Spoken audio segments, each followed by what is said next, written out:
మీ సన్నిధికి మమ్మల్ని నడిపించినందుకు స్తోత్రాలు. మీ రెక్కల నీడలో ప్రభా మమ్మలను భద్రపరుస్తున్నందుకు, శాంతిరుస్తున్నందుకు ప్రభా, క్షేమంగా ప్రభా మా దినాలు పొడిగిస్తూ ప్రభా మీ కొరకు సాక్షులుగా ఉండునట్లుగా మీ కృపను మా జీవితంలో విస్తరింపచేస్తున్నందుకు స్తోత్రాలు. ఈ సమయంలో కూడి వచ్చిన మీ బిడ్డలను దీవించండి, ఆస్వాదించండి. మేము ప్రభా సర్వసత్యములో నడుచున్నట్లుగా మీ సహాయాన్ని మాకు ఇస్తున్నందుకు స్తోత్రాలు. లోకంలో మేము మీ కొరకు జీవిస్తూ మీ నామాన్ని ప్రచురపరిచేవారిగా మేము ఉండునట్లుగా మీరు కృపనివ్వమని ప్రార్థిస్తున్నాను. ఇంతవరకు మీ నామాన్ని మహింపరుచుకున్నారు, స్తోత్రాలు. ఈ సమయమందు ప్రభా మమ్మల్ని మరుగు చేయండి.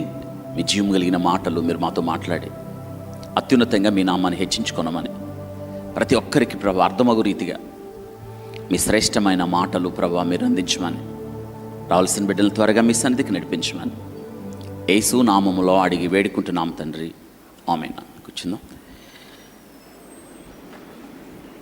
క్రీస్తునందు ప్రియ దేవుని బిడ్డలందరికీ యేసు క్రీస్తు వారి శ్రేష్టమైన నామంలో అందరికీ వందనాలు తెలియజేస్తున్నాను.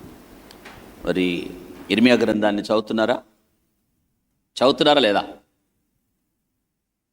చదవాలి. ఇర్మియా గ్రంథాన్ని చదవాలి. ఎన్ని అధ్యాయాలు ఉన్నాయి అందులో? ఇర్మియా గ్రంథంలో మొత్తం ఎన్ని అధ్యాయాలు? 52 అధ్యాయాలు ఉన్నాయి. ఒక్కసారి 2 సార్లు చదివితే అర్థం కాదు. ఇర్మియా గ్రంథం చదవాలి అనుకున్న వాళ్ళు రోజు అదే పనిగా చదువుతూ ఉండాలి. ఎందుకంటే ఇర్మియా గ్రంథం ఒకదాని తర్వాత ఒకటి జరిగిన సంఘటనల అందించిన పుస్తకం కాదు. ఈరోజు ఏం జరిగింది, రేపేం జరిగింది, ఆ తర్వాత ఏం జరిగింది అని ఒకదాని తర్వాత ఒకటి ఉండవు. ఆ సంఘటనలన్నీ కూడా అన్ని తీసుకొచ్చి అందినట్టు తీసుకొచ్చి అలా పెట్టేశారు. కాబట్టి అటన్నిటినీ మనం అర్థం చేసుకోవాలంటే అదే పనిగా రోజు చదవాలి. అప్పుడు ఇర్మియా గ్రంథం అర్థమవుతుంది. ఇర్మియా గ్రంథానికి ఒక పేరుంది. ఏంటంటే ఇట్స్ బ్రోకన్ బుక్. చెప్పండి, ఏంటది? పగిలిపోయిన పుస్తకం. ఇప్పుడు మీకు అర్థం అవడానికి, ఇప్పుడు ఒక పుస్తకం ఉందనుకోండి, ఒక పుస్తకం పేజీలు విడిపోయింది అనుకోండి. విడిపోయింది, అక్కడ ఒక పేజీ ఇక్కడ ఒక పేజీ ఉందనుకోండి. ఆ పుస్తకం విడిపోయిన పుస్తకం. వాటన్నిటినీ జాగ్రత్తగా తెచ్చి ఏం చేయాలి, ఒకదాని తర్వాత ఒకటి మనం అమర్చుకోవాలి. అవును కదా? అలా అమర్చుకున్నప్పుడు మళ్ళీ పుస్తకం తయారవుతుంది. ద సేమ్ ఇర్మియా పుస్తకం కూడా బ్రోకన్ బుక్ అంటారు. ఎందుకంటే బ్రోకన్ పీపుల్, దేవుని నుండి ఆ ప్రజలు విడిపోయారు, నిబంధనను మీరారు, మాట తప్పారు. మాట తప్పిన ప్రజలతో దేవుడు ఏం చేయగలడు మీరు చెప్పండి? వాళ్ళని ఒక మాట చెప్పాలి, నమ్మక ద్రోహం, ఉపకారం మించి దేవుడుగా ఉంటాను, మీరు నాకు ప్రజలుగా ఉంటారు అంటే ఎస్ అని చెప్పి ఆ తర్వాత నువ్వు వద్దని చెప్పడం ఏమనాలి మీకు అర్థం అవడానికి? వివాహ నిబంధన మీరొచ్చా? మీరకూడదు కదా. ఆ వివాహ నిబంధన ఎంత పటిష్టమైందంటే ఈ ప్రపంచంలో వివాహ నిబంధనను రద్దుపరచడం ఎవరి వల్ల కాదు. దేవుడు జతపరిచిన వారిని మనుషుడు వేరు చేయకూడదు. వివాహ నిబంధన అండి, ఎంత గొప్ప నిబంధనో తెలుసా? అది జీవితకాలం అంతా నీతోనే కాపురము చేయుదును. వాళ్ళు ఆశించారు. వాళ్ళు ఇప్పుడు ఒక మాట ఉంది, భర్తకు పుట్టు రౌద్రము. నిజమే కదా. ఇప్పుడు ఒక వ్యక్తి తన సొంతం భార్య, ఆయన ఆస్తి, ఆయన శరీరంలో భాగం, తన సొత్తు, తన ప్రాణం, ఇంకెంతకన్నా ఏం చెప్పాలి భార్య గురించి? అందుకే నాలో నుండి తీయబడింది కాబట్టి ఎవరు? నాది అన్నదాన్ని ఇంకోటి పట్టుకెళ్తే ఆలోచించండి. భర్తకు పుట్టు రౌద్రం. ఈరోజు చాలాసార్లు చూడండి, నా భార్యతో వాడు అక్రమ సంబంధం పెట్టుకున్నాడు కాబట్టి నేను చంపేశాను అన్న మాటలు చాలాసార్లు వినిపిస్తున్నాయి. భర్త తట్టుకోలేడు. ఎందుకు తెలుసా? భార్య అన్నది అతనిది. ఆ భార్య వేరేవాడు తెలిపోతే ఆమెనేమనాలి? ఒకసారి ఆలోచించండి. ఇర్మియా గ్రంథంలో దేవుని ప్రజలు యూదా జనాంగం చేసింది ఆ పనే. చెప్పాడు, వీరు నా సొత్తు, నా ప్రజలు ఎప్పటికీ నావారే అని చెప్పాడు. అయితే ఆ ప్రజలు నిబంధన మీరి వేరే వ్యక్తి యొక్క సహవాసంలోకి వెళ్ళారు. దీన్ని ఏమంటారంటే భర్తను విడిచిపెట్టి వేరే వాడి సహవాసానికి వెళ్ళిపోయి వేరే వాడితో సంబంధం పెట్టుకుంటామని వ్యభిచారిణి అంటారు. ఆ దినాన యూదా జనాంగం, దేవుని ప్రజలు దేవుని విడిచిపెట్టేసి అన్యుల సహవాసానికి వెళ్ళారు. కాబట్టి పరిశుద్ధ గ్రంథం ఇర్మియా గ్రంథం ఏం తెలియజేస్తుందంటే ఆధ్యాత్మిక వ్యభిచారము అన్నాడు. అక్కడ ఏ వ్యభిచారం? ఈ ప్రజలు నన్ను విడిచి రాళ్లతో మొద్దులతో వీరు వ్యభిచారం చేశారు అని అన్నాడు. రాళ్లతో వ్యభిచారం అంటే రాళ్ళు మొక్కారు అని అర్థం. చెట్టుల దగ్గరికి వెళ్ళారు, చెట్టు చుట్టూ తిరిగారు, పుట్ట చుట్టూ తిరిగారు, కొండెక్కారు, దిగారు. దీన్ని ఏమంటారంటే ఆత్మహత్యకి వ్యభిచారం. ఈరోజు భక్తి జీవితంలో మన గురించి మనం ఆలోచిస్తే మనం చేయటం లేదా? క్రీస్తు కన్నా దేవుని కన్నా మన జీవితంలో దేనిని ఎక్కువగా ప్రేమిస్తామో, ఎక్కువగా ఆలోచిస్తామో, ఎక్కువగా తదే పనిగా దాని గురించే తలస్తామో, అక్కడికి వెళ్ళాలని ఇష్టపడతామో, సమయం గడపాలని ఇష్టపడతామో, ఇట్స్ అడల్టరీ. అదే వ్యభిచారం అంటే ఏమనుకుంటున్నారు చెప్పండి? ఏంటి సార్, ఆదివారం కుదరదండి, మేము మా పిల్లలు హాస్టల్లో ఉన్నారు, వాళ్ళకి అవుటింగ్ ఇస్తారు, మేము వెళ్ళాలి. ఇక్కడ మనకు వచ్చే అనుమానం ఏంటంటే దీన్ని ఏమనాలి మనం?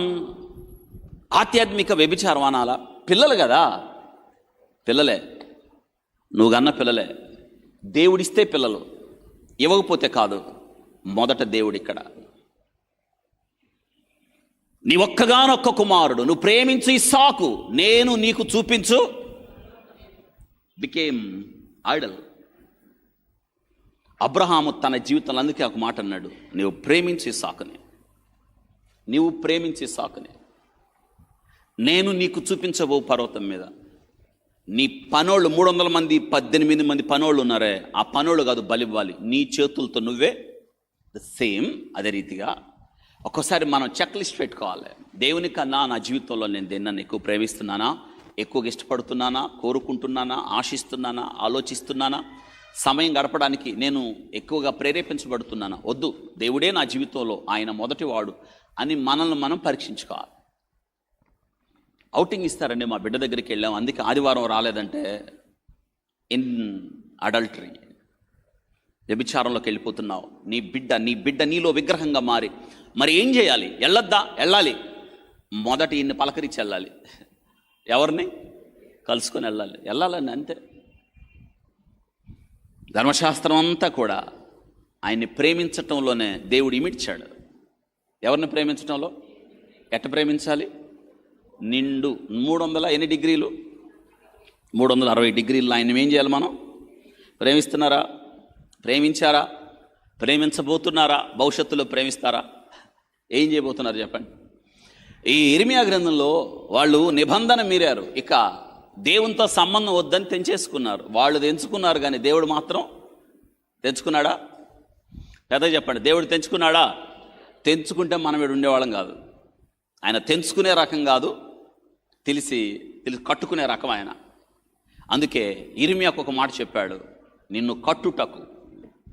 ఇర్మియా వినండి, ఇక్కడ ఇర్మియాని ఇప్పుడు దేవుడు ఇర్మియాని గత వారం ఆలోచించాం, ధ్యానం చేశాం. ఇర్మియా పాస్టర్ గారి కొడుకు, యాజకుడు. వాళ్ళ నాన్న ప్రధాన యాజకుడు కాదు, చిన్న పాస్టర్ గారు అన్నమాట మన భాషలో. ఎక్కడో యెరూషలేమునకు దూరంలో దగ్గరగా 5-6 కిలోమీటర్ల దూరంలో, 3 మైళ్ళ దూరంలో అనాతోత్ అనే ప్రాంతం ఉండేది. అక్కడ చాలామంది యాజకులు ఉన్నారు. ఆ యాజకుల్లో ఒకడు ఇర్మియా తండ్రి హిల్కియా. కానీ అప్పటికే భ్రష్టత్వంలోకి వెళ్ళిపోయింది ఆ జాతి. ఎటు చూసిన విషయం ఏంటంటే చెప్పాల్సిన యాజకులే పాడైపోయారు. అది విషయం. ఇప్పుడు నేనే పాడైపోతే, నేనే పాపంలో జీవిస్తే, వ్యర్థంగా బ్రతుకుతుంటే నేను మీకేం చెప్పగలను? మీరు ఆలోచించండి. ఇక్కడ మీకు చెప్పాలి అని నేను అనుకున్నప్పుడు నా వల్ల కాదు. నేను దేవునితో సంబంధం కలిగి దేవుని యొద్ద నేర్చుకొని మీకు చెప్పాలి. అంటే మీకు చెప్పాలి అంటే నేను దేవునితో సంబంధం కలిగి ఉండాలి. మోషేతో దేవుడిదే అన్నాడు, మోషే నువ్వు పర్వతం ఎక్కిరా, ఇజ్రాయేలీలకు బోధించినట్లు నీవు నా యొద్ద నేర్చుకో.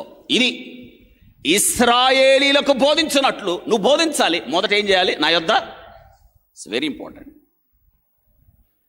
నా యొద్ద నేర్చుకో. ఆయన యొద్ద నేర్చుకోవాలంటే మనం దేవునితో సంబంధం కలిగి ఉండాలి. ఆ దినాల్లో యాజకులు ఎవరో దేవునితో సంబంధం లేకుండా దేవుడు చెప్పే మాటలు కాకుండా సొంత మాటలు చెప్పారు. సొంత మాటలు ఏం చెప్పారంటే ఆ ప్రజలకు ఏమిష్టం అవి చెప్పారు. అటు చెప్తే ఎలా? దేవుడు చెప్పమన్నది చెప్పాలి. మీకు ఇష్టమైంది చెప్తే, మిమ్మల్ని సంతోషపెట్టేది చెప్తే మీ ప్రాణాలన్నిటికీ ఉత్తరవాదిని నేనే. చూసారా? బోర ఊదాలి. బోర ఊదినప్పుడు ప్రమాదం ఉందని తప్పించుకోవాలి. బోర ఊదాల్సింది ఎవరు? నేను. ఇక్కడ దేవుడు నన్ను బోర ఊదమన్నాడు. బోర ఊదాల్సింది నేను, తప్పించుకోవాల్సింది ఎవరు? విని మీరు. ఇప్పుడు నేను బోర ఊదలేదనుకోండి, వచ్చే ప్రమాదం మీకు తెలియదు కాబట్టి మీరు తప్పించుకోలేరు. కాబట్టి ప్రమాదంలో చచ్చిపోతారు, యుద్ధంలో చచ్చిపోతారు మీ అందరూ. మీ ప్రాణాలన్నిటికీ ఉత్తరవాదిని ఎవరు? నేను. ఎందుకు? తెలిసి ఏం ఊదలేదు? బోర ఊదలేదు. ఒకవేళ బోర ఊదాను, మీరు తప్పించుకోలేదు, మీ దోషం మీదే. కాబట్టి బోర ఊదడం, ఏం ఊదాలంటే దేవుడు ఏమి ఊదమన్నాడో, ఏమి చెప్పమన్నాడో అదే చెప్పాలి. దేవుడు చెప్పమన్నది ఎప్పుడు కూడా ఒక్కొక్కసారి మనకి కష్టంగానే అనిపిస్తుంది. అమ్మో భయం కలిగించి అదికే అన్నాడు ఇర్మియా, నీవు చెప్పే వర్తమానం భయం కలుగుతుంది వాళ్ళకి. వాళ్ళు ఎవరు వినరు, అయితే నువ్వు భయపడద్దు. చెప్పకుండా వెనక్కి తగ్గద్దు. ఈరోజు మీరు గమనించారా? నరకాన్ని గురించి ఎక్కడ చెప్పట్లేదు, చెప్పరు. నరకము ఇదిగో యేసుక్రీస్తును నీ జీవితంలో నీవు రక్షకుడుగా కలిగి ఉండకపోతే, యేసుక్రీస్తును చేర్చుకోకపోతే నీవు నిత్య నరకమునకు వెళ్తావు అని హెడ్డింగ్ పెట్టి ఎవరు చెప్పరు. ఎందుకో తెలుసా? అవి వీళ్ళకి నచ్చవు. కాబట్టి ఏమి నచ్చుతాయి? ప్రాస్పారిటీ నచ్చింది. ఏమి నచ్చుద్ది తెలుసా? రండి స్వస్థత సభలు. ఏ సభలు? పోదామా? నరకమును తప్పించే మార్గాన్ని బోధించే సువార్త సభలంటే రెండు పక్కన పెట్టారు. ఒక పక్క స్వస్థత సభలో, యేసుక్రీస్తు సువార్త సభలో. ఏటికి వెళ్తాం? ఎందుకో తెలుసా? పోయే కాలం వచ్చి. అంతే, ఒకే మాట చెప్పాలి, పోయే కాలం వచ్చి. అక్కడ సువార్త సభల్లో సువార్తే ఉంటుంది. సువార్త మంచి వార్త. ఏంటి మంచి వార్త అంటే పాపులను రక్షించుటకు క్రీస్తు యేసు లోకమునకు. అంతే. ఏ నామమున రక్షణ కలగదు, ఈ నామమే. ఏ నామం అది? యేసునామం. అక్కడేమో ఘోషిస్తూ ఉంటాడు ఆయన, ఎవరు ఎనరు. ఇక్కడేమో క్యాన్సర్లు పోతాయి, ఎయిడ్స్ పోద్ది, ఆ పోద్ది, ఈ పోద్ది. ఆహా ఎంత బాగుంది. ఒకవేళ అలా అనుకుందాం, క్యాన్సరే పోయింది, ఎంతకాలం బ్రతుకుతాం? స్వస్థత వచ్చింది, 70 ఏళ్ల కన్నా ఎక్కువ బతుకుతావా? 80 ఏళ్ల కన్నా ఎక్కువ బతుకుతావా? పేతురు అత్తకి జ్వరం వచ్చింది, ప్రభు స్వస్థపరిచాడు కదా. మళ్ళీ జ్వరం రాలేదు ఆమెకి. రేపు పరలోకం వెళ్ళి అడగండి, వస్తుంది. లాజర్ని, యాయిరు కుమార్తెని, ఇంకెవరిని? సారేపతు, నాయును విధవరాలు కుమారుణ్ణి. అక్కడేమో సారేపతు, ఇటేమో గనురాలు. వీళ్ళందరినీ తిరిగి బ్రతికిచ్చారు కదా, చచ్చిపోలేదు వాళ్ళు. కానీ ప్రభు చెప్పాడు మనకు కలిగి ఉండాల్సింది ఏంటో తెలుసా? స్వస్థత. ఆత్మ విమోచించబడాలి. అందుకే ఇర్మియాతో అన్నాడు, ఇర్మియా నీకు ముందు జీవించిన యాజకులందరూ తప్పుదోవ పట్టించారు వాళ్ళని. నేను పొమ్మనకుండానే పోయారు, నేను చెప్పమన్నది చెప్పలేదు, సొంత మాటలు చెప్పారు, అంతా సమాధానంగా ఉంది, క్షేమంగా ఉంది, ఏ భయం లేదన్నారు. నువ్వు వెళ్ళి దేవుని తీర్పు వాళ్ళ మీదకి రాబోతుందని చెప్పు అని చెప్పాడు. దేవుని తీర్పు అంతే కదా. ఇప్పుడు వినకపోతే, లోబడకపోతే, లోబడని పిల్లలకు శ్రమ. ఎన్నిసార్లు గద్దించినా లోబడని వాడు మరి తిరుగు లేకుండా. వినండి, ఇక్కడ ఒక ఆశ్చర్యం ఏంటంటే దేవుడు హెచ్చరికలు ఇవ్వకుండా ఎవరినేం చేయడు. దేవుని దగ్గర ఉన్న మంచి తత్వం, ఆయన కృపానిధి ఎంత ఆధిక్యత అంటే వార్నింగ్ బెల్. దేవుడు అకస్మాత్తుగా ఏం చేయడండి, వెయిటింగ్ దేవుని దగ్గర ఎదురు చూడడం. ఎంత గొప్ప పాలసీ చూడండి, ఎంత గొప్ప విధానం. వెయిటింగ్, రండి చేసినంత వరకు చాలు, రండి, ఇక చాలు. దేవుడు చెప్పేది చాలు లేక రా. ఎదురు చూచే దేవుడు ఆయన. చెప్పండి, ఆయన ఎవరు? వస్తారా? ఎదురు చూడమని చెప్పే గ్రంథం ఇర్మియా గ్రంథం. ఎందుకు ఎదురు చూడాలో చెప్పాడు ఇర్మియా. ఒకవేళ దేవుని దగ్గరకు రాకపోతే ఆ తీర్పు ఎంత భయానకమో చెప్పాడు. దేవుని దగ్గరకు రాకపోతే వారు పొందబోయే శ్రమ గురించి చెప్పాడు. దేవుని దగ్గరకు రాబోతే ఉత్తర దిక్కు నుండి వారికి కీడు రాబోతుందని, బబులోను సామ్రాజ్యం వచ్చి వారిని హస్తగతం చేసుకుంటుందని, బబులోను క్రూరులు వచ్చి ఏం చేస్తారంటే ఆ ప్రజలు నాశనం చేసి, యవనస్తులను కత్తితో చంపి, పసిపిల్లల్ని బండకేసి గోడకేసి కొట్టి చంపి నాశనం చేసి, దేవాలయాన్ని నాశనం చేసి, దేవాలయంలో ఉన్న బంగారపు శోభోపకరణాలు మొత్తం తీసుకెళ్ళిపోతారని, ఈ జనభరితమైన పట్టణం ఏకాకి అయ్యిద్దని, పెళ్లి కూతురు లాంటి మీ పట్టణం విధవరాల్లాగా అయ్యిద్దని చెప్పాడు. ఎవరు చెప్పింది? ఎవరికి నచ్చలా ఈ వర్తమానం, ఎవరికి నచ్చలా. అందుకు ఈడెవడరా ఉదయం లేచిన దగ్గర నుంచి మనల్ని భయపెడుతున్నాడు. మనకు ముందు మన పెద్ద పాస్టర్లు ఎంత బాగా చెప్పారు. అసలు మనకి అది ఇటు చూసినా సంతోషం అంటున్నారు, సమాధానం అంటున్నారు, ఆనందం అంటున్నారు, ఎట్టయినా బ్రతకమంటున్నాడు. ఈడెవడరా, ఈడుకు నిండా 20 ఏళ్ళు కూడా వీడొచ్చి పొద్దుగుకు లేచిన దగ్గర నుంచి నాశనం అంటాడు. ఎయ్యండ్రా ఈయన్ని అని కొట్టారు. ఎవరిని? తగ్గాడా? తగ్గలేదు. గొప్ప విషయం కదా ఇదండి. ఇర్మియా వాళ్ళు రాలా దేవుని దగ్గరికి. అందుకే భ్రష్టులైన బిడ్డలారా తిరిగి రండి, విశ్వాసఘాతకులారా తిరిగి రమ్మనేది ఒక్కడే. ప్రభువే తిరిగి రమ్మంటాడు. పొండి అంటారు, కానీ తిరిగి రమ్మనేది ఎవరు? ఈరోజు ఇర్మియా గ్రంథం ఒకటే ఏంటంటే తీర్పు ఉంది, రెపెంటెన్స్, తీర్పు. రండి.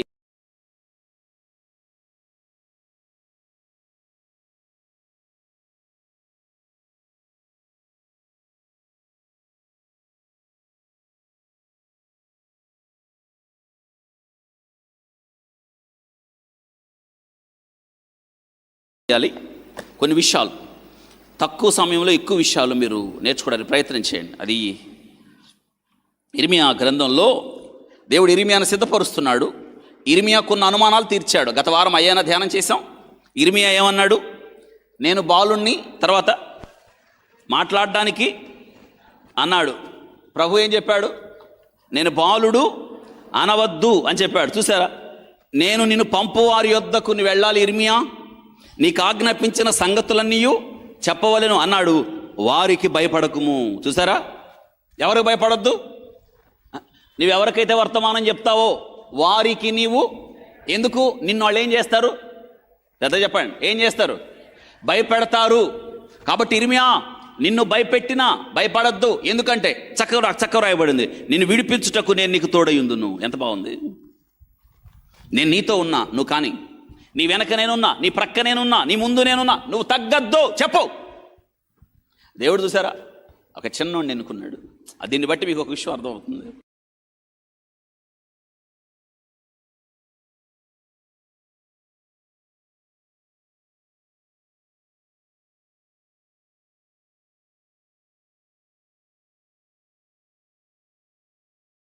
నీకు ఆలోచన, ఆశ, ఆకాంక్ష, ఆ తృష్ణ నీకున్నప్పుడు దేవుడు వాడుకుంటాడు. ఎందుకో తెలుసా?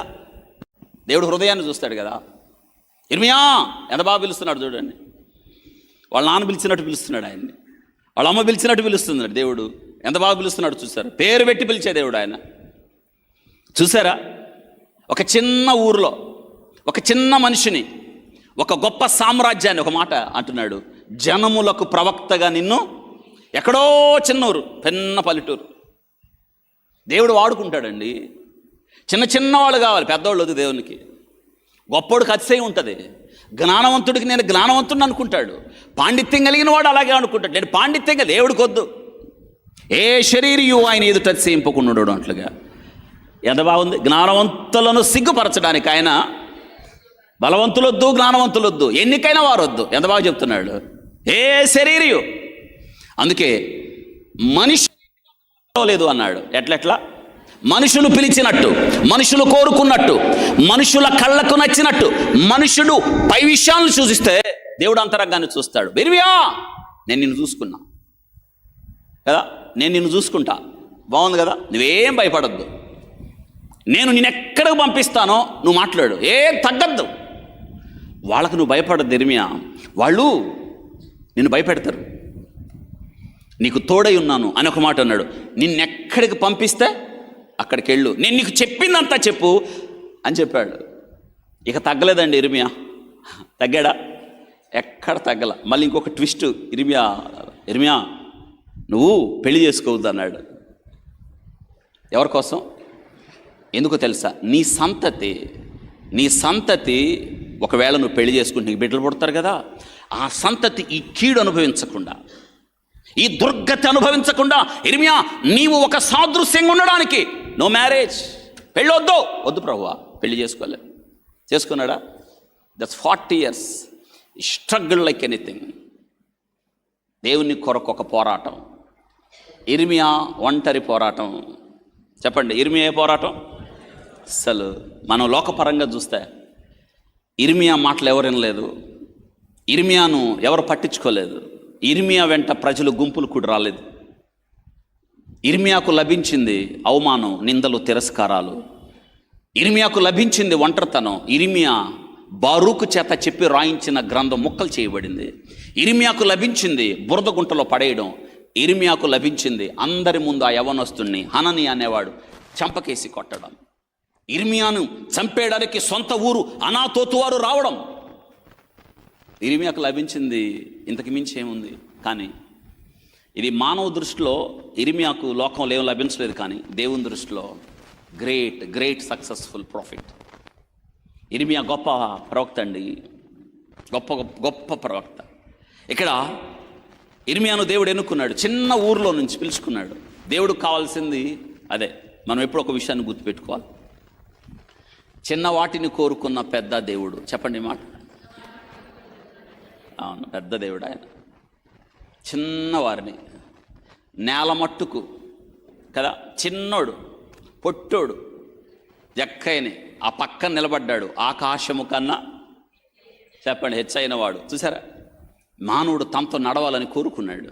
అందరూ అన్నారు, ఇదేంటిరా పాపి అయిన మనిషి, అనగా పరిశుద్ధుడైన దేవుని ముందు పాపి యొక్క చిత్రం కనిపిస్తుంది. వాళ్ళు అన్న మాటలో నిజమే, జక్కయ్య పొట్టోడే, కానీ అక్కడ ఆధ్యాత్మిక అర్థం ఏంటంటే, పాపి అయిన మనిషి అంటే పాపము ద్వారా కూలిపోయిన వాడి పక్కన ఎలా వెళ్తున్నాడు రా, ఆకాశ మండలము కంటే మిక్కిలి ఎచ్చైనవాడు. మా బంధువులు ఒకడున్నాడు, వాడు 6.5 ఉంటాడు, 6.3 ఉంటాడు, 6 అడుగుల 3. వాడి కోరికంతా 6 అడుగుల అమ్మాయి కావాలి. ఇంతవరకు దొరకలా. మీరు దొరికితే చెప్పండి, వాడికి పెళ్ళి కాల. అందరూ వాడికి వచ్చిన సంబంధాలు 5.2, 5.3 వస్తున్నారంట. ఇప్పుడు వాళ్ళ నాన్నగారి కోరిక ఏంటంటే చెప్పండి, ఎన్ని అడుగులు? 6 అడుగులు. ఇప్పుడు దేవుని ఎత్తెంత? ఆకాశ మండలము కంటే. ఇది దేవుడు కోరుకున్న వ్యక్తులు చూసారా, చిన్నవాళ్ళు. ప్రభు కోరుకున్న వ్యక్తులు, నిజమే కదా, ఆశ్చర్యం. ప్రభు కోరుకున్న వ్యక్తులు చిన్నవాళ్ళు. అందుకే చిన్నవారిని కోరుకున్న గొప్ప దేవుడు. దేవుడు వాడుకున్నాయని చూడండి, పెద్దవాళ్ళని ఏమైనా వాడా? యేసుక్రీస్తు సిలువ, ఆ పస్కా దినాన్ని ఆయన సిలువ వేస్తున్న లోక పాపములు మోసుకొని పోవు దేవుని గొర్రెపిల్ల. ఆయన కూలిపోయి, ఆయన ప్రభు కింద పడిపోయినప్పుడు సమస్యలే ఆ సిలువను మోయడానికి కురేనీయుడు, చిన్న పల్లెటూరు అండి, కురేనియా చిన్న పల్లెటూరు, సిలువను మోసాడు ప్రభుతో పాటు. కాబట్టి ఇక్కడ మనం అలా చూస్తే చిన్నవారిని కోరుకున్న పెద్ద దేవుడు. మనకి విషయం రండి, ఇప్పుడు ఇర్మియాను దేవుడు సిద్ధపరిచాడు. గత వారం మనం ధ్యానం చేశాం. 11వ వచనానికి వచ్చేద్దాం. జనములకు ప్రవక్తగా నేను బాలుణ్ణి అంటే దేవుడు అన్నాడు. నో, బాలుడు అనొద్దు, జనములకు. చెప్పండి ఎట్లెట్లా? జనములకు అని ఇంకొక మాట అన్నాడు. చూసారా, రాజ్యముల మీద నేను నిన్ను దేని మీద? పల్లెటూరుడు దేని మీదకి? రాజ్యము మీదకి. పల్లెటూరు వారు రాజ్యం మీదకి. రైట్, 11వ వచనానికి వచ్చేద్దాం. ఈరోజు వాక్య భాగం మనం ఒక మాట చదువుకుందాం. మరియు యెహోవా వాక్కు నాకు ప్రత్యక్షమై, ఇర్మియా నీకేమి కనబడుచున్నదని సెలవిచ్చను. అందుకు బాదము చెట్టు చువ్వ కనబడుచున్నదని నేను అనగా, యెహోవా నీవు బాగా కనిపెట్టితివి, నేను చెప్పిన వాక్యమును నెరవేర్చుటకు నేను ఆతురపడుచున్నాను. వినండి వాక్య భాగం. ప్రశ్న వేశాడు, ఇర్మియా నీకు ఏం కనిపిస్తుంది అన్నాడు. ఇర్మియా చెప్పాడు, ఏం కనిపిస్తుందంట? బాదం చెట్టు చువ్వ కనబడుచున్నది అనగా దేవుడు వెంటనట్టుండే, వెరీ గుడ్. మీరు ఒక స్టూడెంట్ని, మీరు టీచర్స్ అయితే, లేదా మీరు చిన్నప్పుడు స్కూల్కి వెళ్ళి ఉంటారు కదా, టీచర్ ప్రశ్న అడిగింది మిమ్మల్ని, వెంటనే మీరు జవాబు చెప్పారు. వెంటనే టీచర్ ఏమంటుంది? మీకు ప్రశంస. ఏంటి? Very good. నిజంగా దేవుడు చూడండి ఆ చిన్నోడిని ఎలా అంటున్నాడు, ఇర్మియా నీకేం కనిపిస్తుంది అనగానే, ప్రభువా నాకు వెంటనే బాదం చెట్టు చోక కనిపిస్తుందంటే దేవుడు అంతటితో అవ్వలేదు. ఏమన్నాడు? నువ్వు బాగా, ఇర్మియా నువ్వు బలేవాడు, బాగా కనిపెడుతున్నావు, నువ్వు నీ చూపు బాగుంది, వెరీ గుడ్ అన్నాడు. చూసారా, దేవుడు మాట్లాడాడు, ఇర్మియాను ప్రశ్న వేశాడు, ప్రశ్నకు సూటిగా స్పష్టంగా జవాబు చెప్పాడు. ఇది ఇర్మియా. ప్రభు ఇంకొక మాట చెప్పాడు. ఇర్మియాకి ఏం చెప్పాడంటే, బాగా కనిపెట్టితివని చెప్పి నేను చెప్పిన వాక్యమును నెరవేర్చుటకు నేను ఆతురపడుచున్నాను. దేవుడు ఏం చెప్పాడు? వాక్యం ఒకటే మాట. ఇదిగో దేవుడు చెప్పిన వాక్యం ఒకటే. దేవుడు ఎప్పుడు చెప్పినా ఒకటే. నా యొద్దకు వస్తే రక్షణ. ఒకవేళ నువ్వు నా యొద్దకు రాలేదు అనుకోండి, నేను వద్దనుకుంటే శిక్షకి వెళ్ళిపో. యేసుక్రీస్తు నిత్య జీవం, అది గుర్తుపెట్టుకోండి. ప్రభు అదే చెప్పాడు. నేను చెప్పిన వాక్యం ఎందరు ఆయనను అంగీకరించారో వారందరూ ఎవరు అవుతారు? ఆయన బిడ్డలు అవుతారు. నిత్య జీవం. 2 మార్గాలు ఉన్నాయి మన ముందు. ఒకటేమో ఇరుకు మార్గం, అందులోకి వెళ్ళేది కొద్దిమందే. కానీ ఇంకొక మార్గం ఉంది. ఏ మార్గం అది? అందులో వెళ్ళేది చాలామంది. దేవుడు అంటాడు, ఇరుకు మార్గములో పోరాడండి. పోరాటంతోనే ఇదంతా కూడా. ఇరుకు మార్గంలోకి విశాల మార్గం ఉంది, ఎంతమంది అయినా వెళ్తారు. ఇది గుర్తుపెట్టుకోండి. ప్రభు ఏం చెప్పాడంటే, నేను చెప్పిన వాక్యం. ఏం చెప్పాడు ఆయన? దేవుడు లోకమును ఎంతో పూర్తి చేయండి మాట కాగా అద్వితీయ కుమారుని యందు విశ్వాసం ఉంచువాడికి ఏమొస్తుంది? విశ్వాసం ఉంచకపోతే అంతే. ఇది గుర్తుపెట్టుకోండి. ఆయన యందు విశ్వాసం ఉంచితే, వీళ్ళకి చెప్పిన వర్తమానం ఏంటంటే, ప్రభు ఏం చెప్పాడు అంటే, ఇదిగో ఓ యూదా జనాంగమా, ఇంకా ఎంతకాలం మీరు విగ్రహాలు, గత వారంలో ధ్యానం చేశాం, అంతకుముందు కూడా ధ్యానం చేశాం. ఈ యొక్క యూదా జనాంగం హిజ్కియా కుమారుడు మనష్షే, వాడంత దుర్మార్గమైన రాజు ఎవరు లేరండి. ఆయన తన తండ్రి ఏదైతే చేశాడో, బలిపీఠాలను కూలదోసి, ఉన్నత స్థలములు పడగొట్టి, విగ్రహారాధనను తీసివేసి, దేశంలో గొప్ప సంస్కరణలు తీసుకొచ్చాడు. ఆధ్యాత్మిక పురోభివృద్ధిని తీసుకొచ్చాడు. భక్తి జీవితంలో సంస్కరణలు తీసుకొచ్చాడు హిజ్కియా, దేవునికి ఇష్టమైన రాజు. కానీ ఆయన తర్వాత కొడుకు వచ్చాడే, తండ్రికి పూర్తిగా వ్యతిరేకం. తండ్రి ఏమో పడగొట్టాడు, కుమారుడేమో తిరిగి ఎంతగా అంటే తన కొడుకుల్ని బలిచ్చేంత, అగ్నిగుండము దాటిచ్చేంత, దేశములో చిల్లంగితనం సోది చెప్పేవాళ్ళని గొప్పగా అతడు గణపరిచినట్లుగా వాక్యంలో మనం చూస్తాం. భ్రష్ట జీవితం అండి. ఎలాంటి రాజో ప్రజలు కూడా యథారాజ కదా అలాగైపోయారు. అంత భ్రష్టత్వంలోకి వెళ్ళిపోయారు. దేవుని విడిచిపెట్టేశారు. విగ్రహారాధన వైపు మొగ్గారు. దేవునికి బాధ రాదా? కోపం వస్తుంది కదా. ధర్మశాస్త్రంలో మొదటి 2 ఆజ్ఞల్లో నేను తప్ప, తర్వాత దేని రూపమునైనను. మరి దేవునికి బాధ రాదా? కోపం రాదా? ఇశ్రాయేలీయులు పూర్తిగా, యోధా జనాంగం పూర్తిగా పాడైపోయారు. అందుకే ఒకవేళ తిరిగి దేవుని వైపు మళ్ళితే దేవుడు క్షమిస్తాడు. ఒకవేళ మళ్ళలేదు అనుకోండి, దేవుడు వారిని శిక్షిస్తాడు, బబులోను చెరకు పంపిస్తాడు. అందే అన్నమాట. నేను చెప్పిన వాక్యం అంటే లోబడితే క్షమిస్తా, తిరస్కరిస్తే శిక్షిస్తా. ఇది చెప్పాడు ఇర్మియాకి. చూడండి ఇప్పుడు, నేను చెప్పిన వాక్యము ఏంటంట? నేను చెప్పిన వాక్యం ఎలా చేయడానికి? ఇదిగో చూడండి, ప్రభువు చెప్తున్నాడు, బాధమోత్సవం కనబడుతున్నదంటే, యెహోవా నీవు బాగా కనిపెట్టితివి, నేను చెప్పిన వాక్యమును నెరవేర్చుటకు నేను దేనికి ఆతురపడుచున్నాడు ఆయన చెప్పిన వాక్యము. అవును, వెరీ గుడ్. వాక్యంలో ఇప్పుడు మనం ధ్యానం చేద్దాం.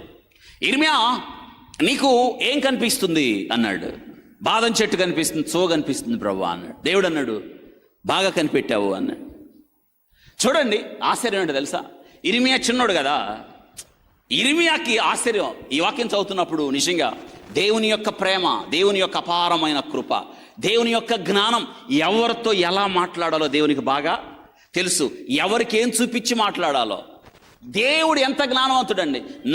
నా యొక్క స్థితి ఏంటో దేవుని తెలుసు, నాతో ఎలా మాట్లాడాలో తెలుసు. దాన్నే నాతో దేవుడు ఎలా వ్యవహరించాలో తెలుసు. ఇప్పుడు ఇర్మియా చూడండి, ఇర్మియాకి దేవుడు, ఇర్మియా ఏం కనిపిస్తుందంటే సింపుల్, ప్రభువా ఏం కనిపిస్తుంది? సింపుల్, ఈ యొక్క బాదం సో కనిపిస్తుంది ప్రభువా అని చెప్పాడు. కానీ మీకు గుర్తుందా, యెహెజ్కేలుకి ఇలా చెప్పలా. యెహెజ్కేలుకి ఒక భీకరమైన దర్శనం. యెహెజ్కేలు గ్రంథం 1వ అధ్యాయం చదువుతున్నప్పుడు అసలు చూడండి, కెరూబులు ఆ చక్రాల మీద వెళ్ళడం, నిజంగా ఆ రెక్కలలో ఆ కళ్ళు, అది చూసినప్పుడు మనకు భయం కలిగింది. అట్లాంటి దర్శనంతో మాట్లాడలేదు. ఎవరితో? ఇర్మియాతో. ఇంకా ఆశ్చర్యపడి తెలుసా, యెషయా గ్రంథం 6వ అధ్యాయంలో అత్యున్నత సింహాసనం మీద ఆసీనుడై ఉన్నాడు ప్రభు. ఎలా ఉన్నాడంటే ఆశ్చర్యం ఏంటంటే, అసలు ఆయన చొక్కాయి అంచులు దేవాలయాన్ని నింపుకున్నాయి. అక్కడున్న శరాపులు 6 రెక్కలతో పరిశుద్ధుడు పరిశుద్ధుడు పరిశుద్ధుడు. ఆ దర్శనాన్ని చూసి అంత గొప్ప యెషయా గుండెలు అవిసిపోయినాయి. దేవుడు ఆ దర్శనంతో మాట్లాడా? చెప్పండి. ఇర్మియాతో సింపుల్గా మాట్లాడాడు. ఇర్మియా, వాట్ ఇస్ దిస్? ఏం కనిపిస్తుందంటే ప్రభువా చెప్పండి ఏం కనిపిస్తుంది? బాదం చెట్టు. దేవుడు ఇంకొక మాట చెప్పాడు అక్కడ. ఏమన్నాడు? నువ్వు బాగా కనిపెట్టితివి. ఎందుకంటే ఆ దినాల్లో సిరియా పాలస్తీనా అంటే యెరూషలేములో ఎటు చూసినా విస్తారంగా పెరుగుతాయి ఈ చెట్లు. తెలుసా మీకు కూడా? ఈ మధ్యకాలంలో ఈ పప్పులు తింటున్నారా? బాదం పప్పులు నానబెట్టుకొని. మీకు చెప్పేది ఏంటో తెలుసా? ఎవరైనా సరే మీరు హాస్పిటల్కి వెళ్తే హెల్త్ కౌన్సిలింగ్లో మీకు ఈ మధ్యకాలంలో గొప్పగా చెప్పేది ఏంటంటే, ఇందులో ఏముంటాయి? బాదం పప్పులు రోజుకి ఎన్ని తినండి? అబ్బో, మీరు యాక్టివ్గా ఉన్నారు చాలా. తింటున్నారా? అవును, 4-5 రాత్రిపూట ఏం చేయాలి? నానబెట్టుకొని ఉదయాన్నే తినాలి. ఎందుకో తెలుసా? ఇందులో ఉన్న హెల్త్, బాదం పప్పులో మీకు ఇచ్చే ఆరోగ్యం దేనిలో ఉండదు. అసలు నిజం అండి. ఈరోజు మీరు చేయకపోతే నేరుగా ఈరోజు మాంసం కొనుక్కోకుండా నా మాట ఈరోజు విని దయచేసి మీరు డ్రై ఫ్రూట్ సెంటర్కి వెళ్ళి మీ కుటుంబానికి గిఫ్ట్ ఇవ్వండి. ఒక ప్యాకెట్ కొని. ఎందుకు తెలుసా? రోజు ఇంట్లో పిల్లలైతే 2-3, పెద్దలైతే 4-5 రాత్రిపూట నానబెట్టుకోవడం, ఉదయాన్నే లేచి తినేయండి. తెలుసా ఇందులో ఉన్నన్ని హెల్త్ బెనిఫిట్స్ దేనిలో ఉండవు. దీనిలో ఈ బాదం పప్పులో ఒక్కటి చెప్తాను, మీకు అన్నీ తెలుసు. మన శరీరాన్ని ఒక సమతా స్థితిలో తీసుకొస్తుంది. పైగా ప్రీ క్యాన్సర్, మనకి శరీరంలో అదుపు తప్పి అదే పనిగా విభజన చెందే కణాల సముదాయాన్ని క్యాన్సర్ అంటారు. క్యాన్సర్ అంటే అర్థం ఏంటంటే కణాల విభజనలో మార్పులు, అదుపు తప్పుతాయి, క్రమం తప్పి కణాల సముదాయం. ఈ బాదం పప్పులో అదుపు తప్పకుండా ఆ కణాలను క్రమపరుస్తుంది అన్నమాట. శరీరంలో ఏ విధమైన మనకు తెలియకుండా చాలా జరుగుతూ ఉంటాయి మార్పులు. తెలియదు కదా ఏం జరుగుతుందో లోన, ఎవరో తెలుసు చెప్పండి. శరీరంలో వచ్చే ఏ మార్పునైనా ఈ బాదం పప్పులు క్రమపరుస్తాయి. శరీరంలో అంతర్గతంగా జరిగే జీవక్రియలు క్రమం తప్పకుండా ఇవి నియంత్రిస్తాయి. ఇంతవరకు చాలు. ఈ క్యాన్సరు పోగొట్టడానికి, రాకుండా చేయడానికి మించి మన ముఖం యొక్క కాంప్లెక్స్ అంటారే, తెలుగులో ఏందది? శరీరము యొక్క రంగు, ముఖం రంగు, ఛాయ. దీనిని ఇవి రోజుకు 4-5 తింటే మీ ముఖం వెలిగిపోద్ది. ఇప్పుడు కొంటారేమో బహుశా. మరి ఆ పని అన్నా చేయాలి మీరు. ఆ పని మీరు ఖచ్చితంగా చేయండి. దీన్ని వెనక దేవుడు చెప్పడంలో ఉద్దేశం ఈరోజు నేను కొన్ని పాఠాలు తీసుకొచ్చాను. వాటిని మీకు క్లుప్తంగా నేను వివరించి చెప్తాను. మొట్టమొదట ఇర్మియా చెప్పాడు. ఏం చూసావు ఇర్మియా అంటే చెప్పండి. ఇర్మియా ఏం చూసావంటే దేవుడు ఇంకొక మాట అన్నాడు, బాగా కనిపెట్టావు. వెరీ గుడ్ ఇర్మియా, బాగా కనిపెట్టావు. వినండి ఈరోజు, ఇర్మియా తన కళ్ళతో ఏం చూశాడు తెలుసా? బాదం చెట్టును చూశాడు. ఈ దేవుడు అంటున్నాడు, ఇర్మియా నీవు బాగా కనిపెట్టావు, నువ్వు చూసావే, నువ్వు చూడు, నేర్చుకో, ఇజ్రాయేల్కి చెప్పు. దేవుడు చెప్పింది చూడండి. నువ్వు ఇక్కడికి ఏమైతే వచ్చావు చూసి నేర్చుకోమంటాడండి దేవుడు. బుదిగంత నివాసులారా నా వైపు చూచి, అరే నా వైపు చూడండి, మీకు మార్పు కలుగుతుంది, నా వైపు చూడండి. ఇర్మియా బాదం చెట్టును చూశాడు. ఇర్మియా చూసావు కదా, నీవు బాదం చెట్టును చూసావే, ఇదిగో నేను చెప్పేనే వాక్యం అది నెరవేర్చడానికి నేను అతురపడుతున్నాను, నేను చాలా తొందరపడుతున్నాను. ఇర్మియా తన ఆలోచన ఇర్మియాతో పంచుకున్నాడు. చూడు ఇర్మియా, అన్నైతే చూసావో అది చెప్పు వెళ్ళి వాళ్ళకి. చూసి దేవుడు చూడమంటున్నాడండి. మన కళ్ళ ముందు దేవుడు చాలా చాలా శ్రేష్టమైన విషయాలు ఈ యొక్క సమయంలో ఆయన చూపిస్తూ ఉంటాడు. చూసి నేర్చుకోవాలి. నేర్చుకుంటున్నామా? చాలాసార్లు చూసి కూడా మనం అంధత్వంలోకి వెళ్ళిపోతున్నాం. ఎలా అండి అలా వెళ్తే? దేవుని పిల్లలుగా పేరు పెట్టి పిలువబడిన వారికి ఇర్మియా, ఈరోజు నన్ను పేరు పెట్టి పిలిచాడు. పేరు పెట్టి, దేవునికి ఇష్టం, నీవంటే ఇష్టం, నీ పేరంటే ఇష్టం దేవునికి. ఎందుకో తెలుసా?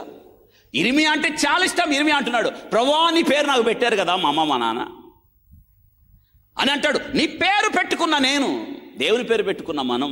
చూడొద్దా? ఏం చూస్తున్నావు? వ్యర్థమైనవి చూస్తున్నావు, దేవుడు చూపించేది చూడకుండా. ఎలా అండి అలా అయితే?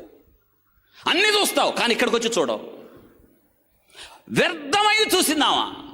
అంత వ్యర్థమే. వాడు కాదు, వీడు కాదు, వీడు కాదు, వాడు కాదు. 6 మార్చేసింది, 5 మార్చింది, 6వ ఇంట్లో తెచ్చిపెట్టుకుంది. బావి దగ్గరికి వచ్చింది, చూడాల్సిన వాడిని చూసింది. ఎవరైనా యేసయ్యను చూసింది. అంతే అండి. ఈ నీళ్లు తాగితే దప్పికొంటావు, నేను ఇచ్చు నీళ్లు తాగితే దప్పికొంటావు, కుండక్కడే విడిచిపెట్టావు అంటుంది. అయ్యా నేను ఇంత దూరం రాకుండా మళ్ళీ ఆ నీళ్ళు ఇస్తావా? అసలు చూడండి ప్రభు ఎంత, పో నీ పెన్ పెట్టిందా? లేడు వాడు లేడు. నన్ను భరించేవాడు లేడు. ఉన్నాడు అనుకున్నా, వాడు లేడు. చాలా. అందుకే మొదటోడికి వదిలేసా, 2, 3, 4, 5 వదిలేసా అని ప్రభు చెప్పాడు. ఇప్పుడున్నవాడు నీవాడు. మరి నీవాడెవరు? నేనే. చెప్పండి, నీవాడెవరు? నేనే. అందుకే కదా గుండెలు పగిలేటట్టు హన్నా ఏడుస్తుంటే భర్త వచ్చి అంటుంది, 10 మంది కుమారుల కంటే నేను ఎక్కువైన వాడిను. దేవుడు అలాగే మాట్లాడతాడు. అమ్మ వింటున్నారా? దేవుడు చూడండి ఎంత చక్కగా మాట్లాడుతున్నాడు.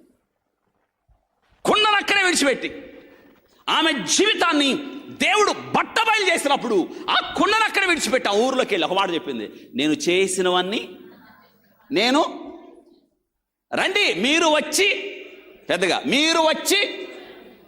ఇర్మియా చూస్తున్నారా? ఆయన చూడాలి. చూడకపోతే ఎట్లా? చూసి నేర్చుకోవాలి. ఇర్మియాతో దేవుడు అదే అంటున్నాడు, నీవు దేవుని గురించి ప్రకటించడానికి ముందు you must be a seer before you speak about God. నువ్వు చూసేవాడు అవ్వాలి. దేవుని గురించి ఒక స్వరముగా మారడానికి ముందు లుక్ ఎట్ ద క్రాస్. యేసును చూడాలి. అందుకే దేవుడు మోషేతో అంటున్నాడు, మోషే నువ్వు ఇజ్రాయెల్తో మాట్లాడడానికి ముందు కొండ మీదకి వచ్చి నన్ను చూస్తే నీకు సరిపోద్ది. నా యొద్దకు వచ్చి నేర్చుకో, సరిపోతుంది. ప్రభు ఎంత బాగా చెప్తాడండి. రబ్బీ నీవు ఎక్కడ కాపురం ఉన్నావు అన్నాడు అంద్రేయ. అంతకుముందు బాప్తిస్మిచ్చి యోహాను శిష్యులుగా ఉన్నారు వాళ్ళిద్దరు, అంద్రేయ యోహాన్ ఇద్దరు. అక్కడ యోహాను పేరు రాయబడలేదు, అంద్రేయ పేరు రాయబడింది. మరొక శిష్యుడు అన్నాడు, ఆ మరొక శిష్యుడు యోహాన్ అనమాట. లోక పాపములు మోసుకొని పోవు దేవుని గొర్రె పిల్ల అనగానే యేసయ్య వచ్చాడు, బాప్తిస్మం తీసుకున్నాడు.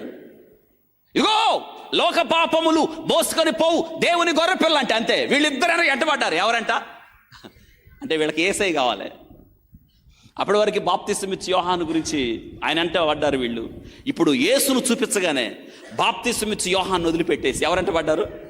ఆయన అడుగుతున్నారు. యేసయ్య వెనక్కి తిరిగి చూసినప్పుడు రబ్బీ అంటే బోధకుడా నీవు ఎక్కడ కాపురం ఉన్నావు అంటే యేసయ్య అంటున్నాడు, వచ్చి ఇర్మియా ఏం కనిపిస్తుంది? లుక్ ప్రవ్వా నాకు బాదం చెట్టు.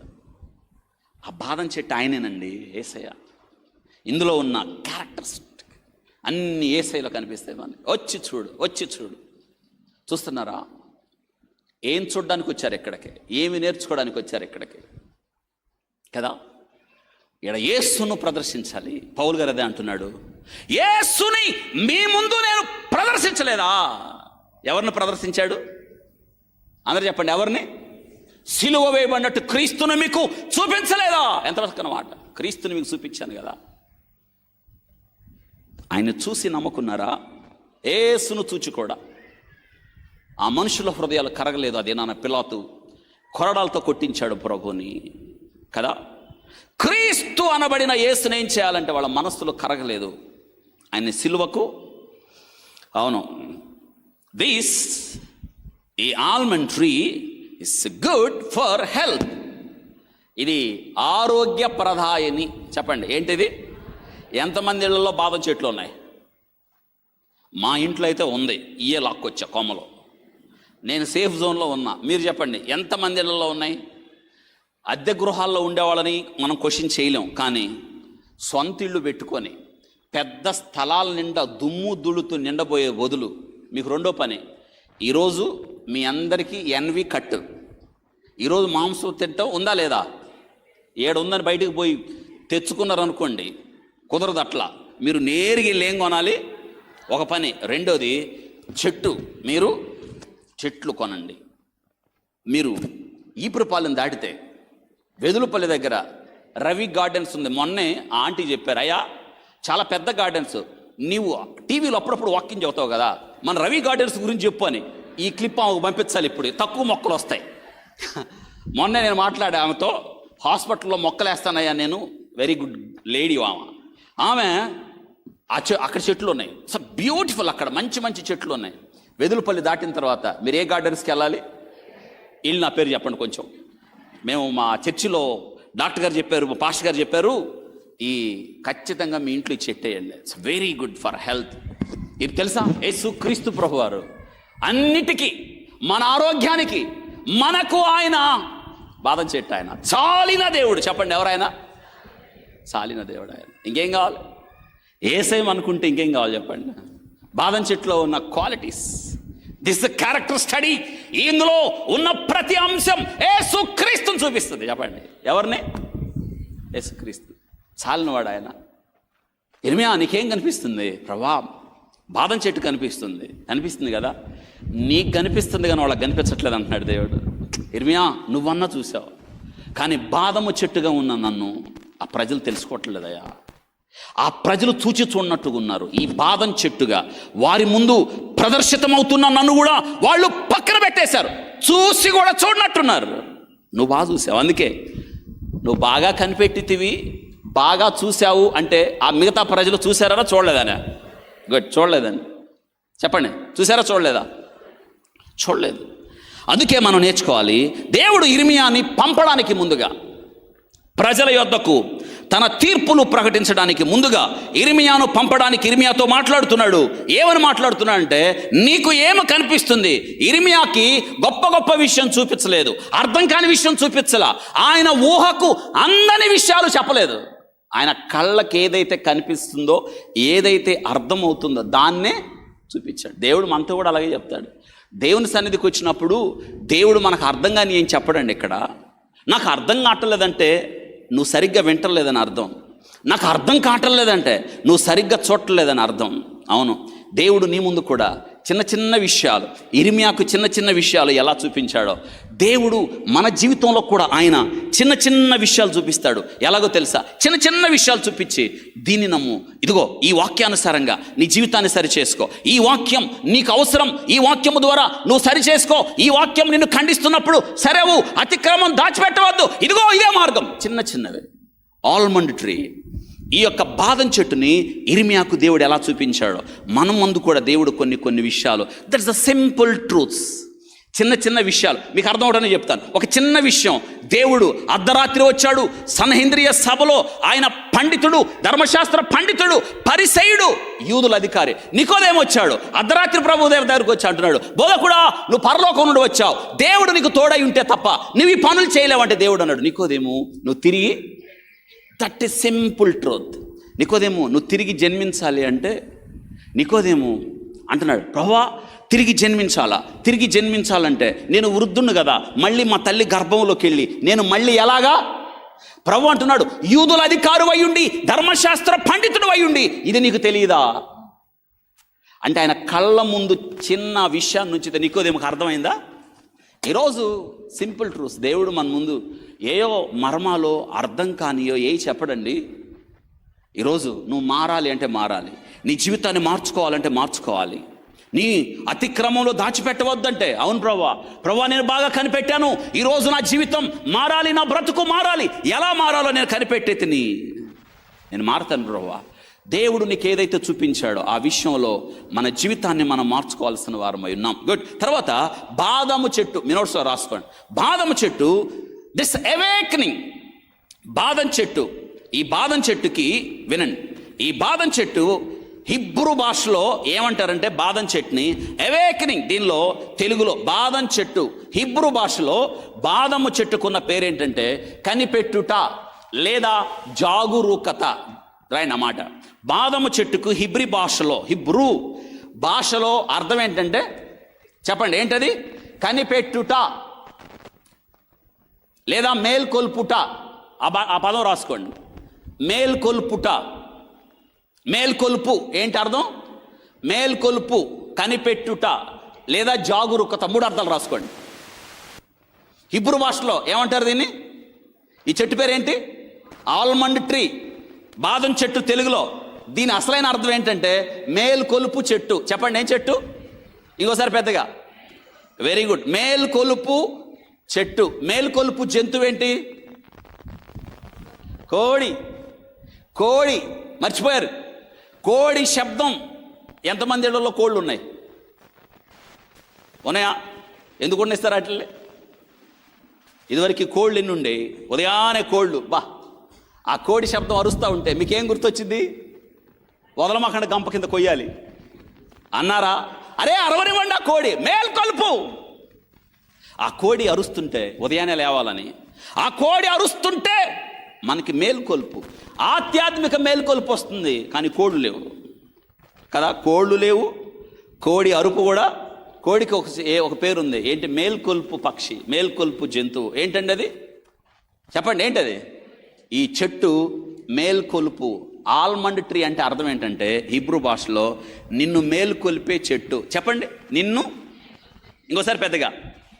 మేల్కొల్పే చెట్టు, నీకు జాగ్రత్త చెప్పే చెట్టు. అది కూడా చెప్పండి, మీకు జాగ్రత్త చెప్పే. దీన్ని ఏ భాషలో? హిబ్రూ భాషలో అంటారు. ఇంకో మాట కూడా రాసుకోండి, అరామిక్ భాషలో. చూడండి, అరామిక్ భాషలో దీన్ని ఏమంటారంటే లజ్, LUZ, లజ్ అంటే వెలుగు అని అర్థం. వెలుగునిచ్చే చెట్టు. 2 విషయాలు చెప్పాను. హిబ్రూ భాషలో ఏమంటారు? మేల్కొల్పే. చెప్పండి, హిబ్రూ భాషలో ఏమంటారు? మేల్కొల్పే చెట్టు. అరామిక్ భాషలో ఏమంటారు? వెలుగు, లస్. ఇప్పుడు చక్కగా మీరు రాసుకోండి మీ నోట్స్లో. బాదం చెట్టు, మేల్కొల్పుట, జాగరూకత, వెలుగు. ఈ 3 అర్థాలు. బాదం చెట్టు, మేల్కొల్పుట. 2 జాగరూకత.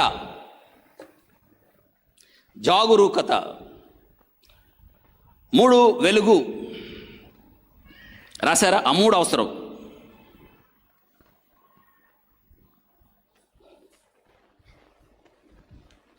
మేల్కొల్పుట 2, జాగరూకత 3, వెలుగు.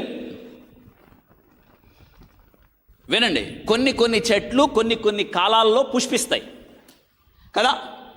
ఒక్కొక్క చెట్టుకి పుష్పించే కాలం, ఒక ప్రత్యేక కాలం ఉంది.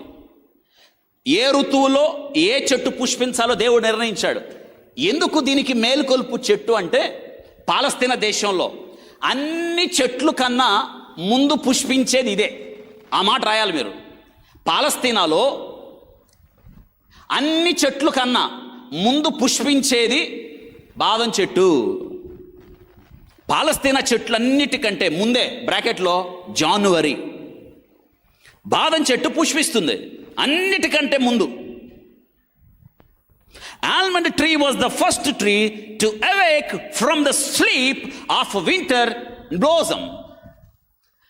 ఈ యొక్క బాదం చెట్టు అన్నిటికన్నా ముందే పుష్పిస్తుంది.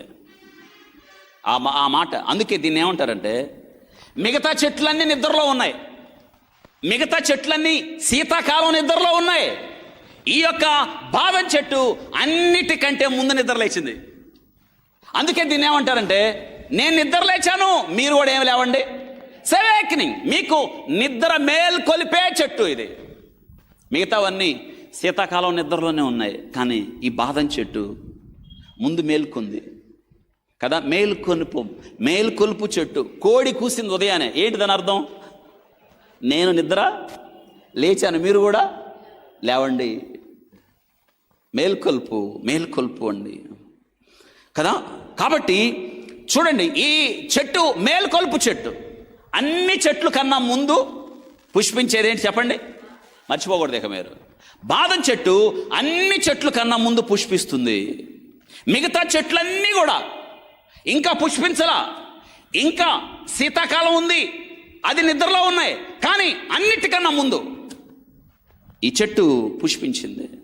శీతాకాల నిద్ర నుండి మొట్టమొదట మేల్కొనే చెట్టు, మిగతా చెట్లన్నీ నిద్రలో ఉన్నాయి. ఏ నేర్పిస్తుంది వాక్య భాగం? అవును, మిగతా చెట్లు నిద్రలో ఉన్నాయి. మేల్కొల్పు. ఇర్మియా నీకేం కనిపిస్తుంది? ప్రభువా బాదం చెట్టు కనిపిస్తుంది. లేకపోతే మనం ఈ భాషలో మాట్లాడదాం, ప్రభువా మేల్కొనే చెట్టు కనిపిస్తుంది అంటే, అవును ఆ చెట్టు మేల్కుంది, కానీ ఇశ్రాయేలు మేల్కోలా. ఎన్నిసార్లు చెప్పినా, ఎన్ని బోధలు చెప్పినా, వారికి ఎన్ని గుర్తులు ఇచ్చినా, ఎన్నిసార్లు చెప్పినా, అరే రే ఇర్మియా వారు మేల్కోలేదు. ఆధ్యాత్మిక మేల్కొన్నారా మీరు?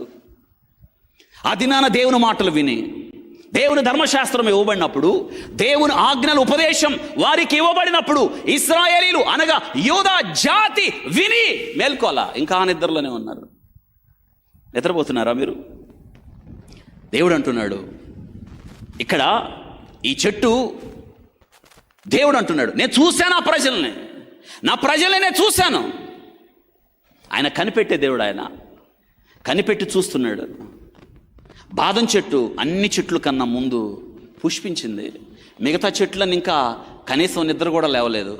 బాదం చెట్టును చూపించి ఆ ప్రజలు మేల్కోవాలి అని, పాపము నుండి మళ్ళాలి అని, పాపపు నిద్రలో ఆ దినాన షోరేకు లోయలో ఏ రీతిగా సంసోను నిద్రపోతున్నాడో, సంసోను లెమ్ము ఫిలిస్తీన్లు వచ్చి నీ మీద పడుతున్నారు, లేచాడు. కానీ లేచాడప్పటికి ఆయన తల మీద ఏమి లేవు, ఇంకా వెంట్రుకలు పోకముందే, బలం పోకముందే, శక్తి పోకముందే, నీలో దేవుడిచ్చిన తలాంతులు పోకముందే లే లే లే నిద్రలే లేవలేదు.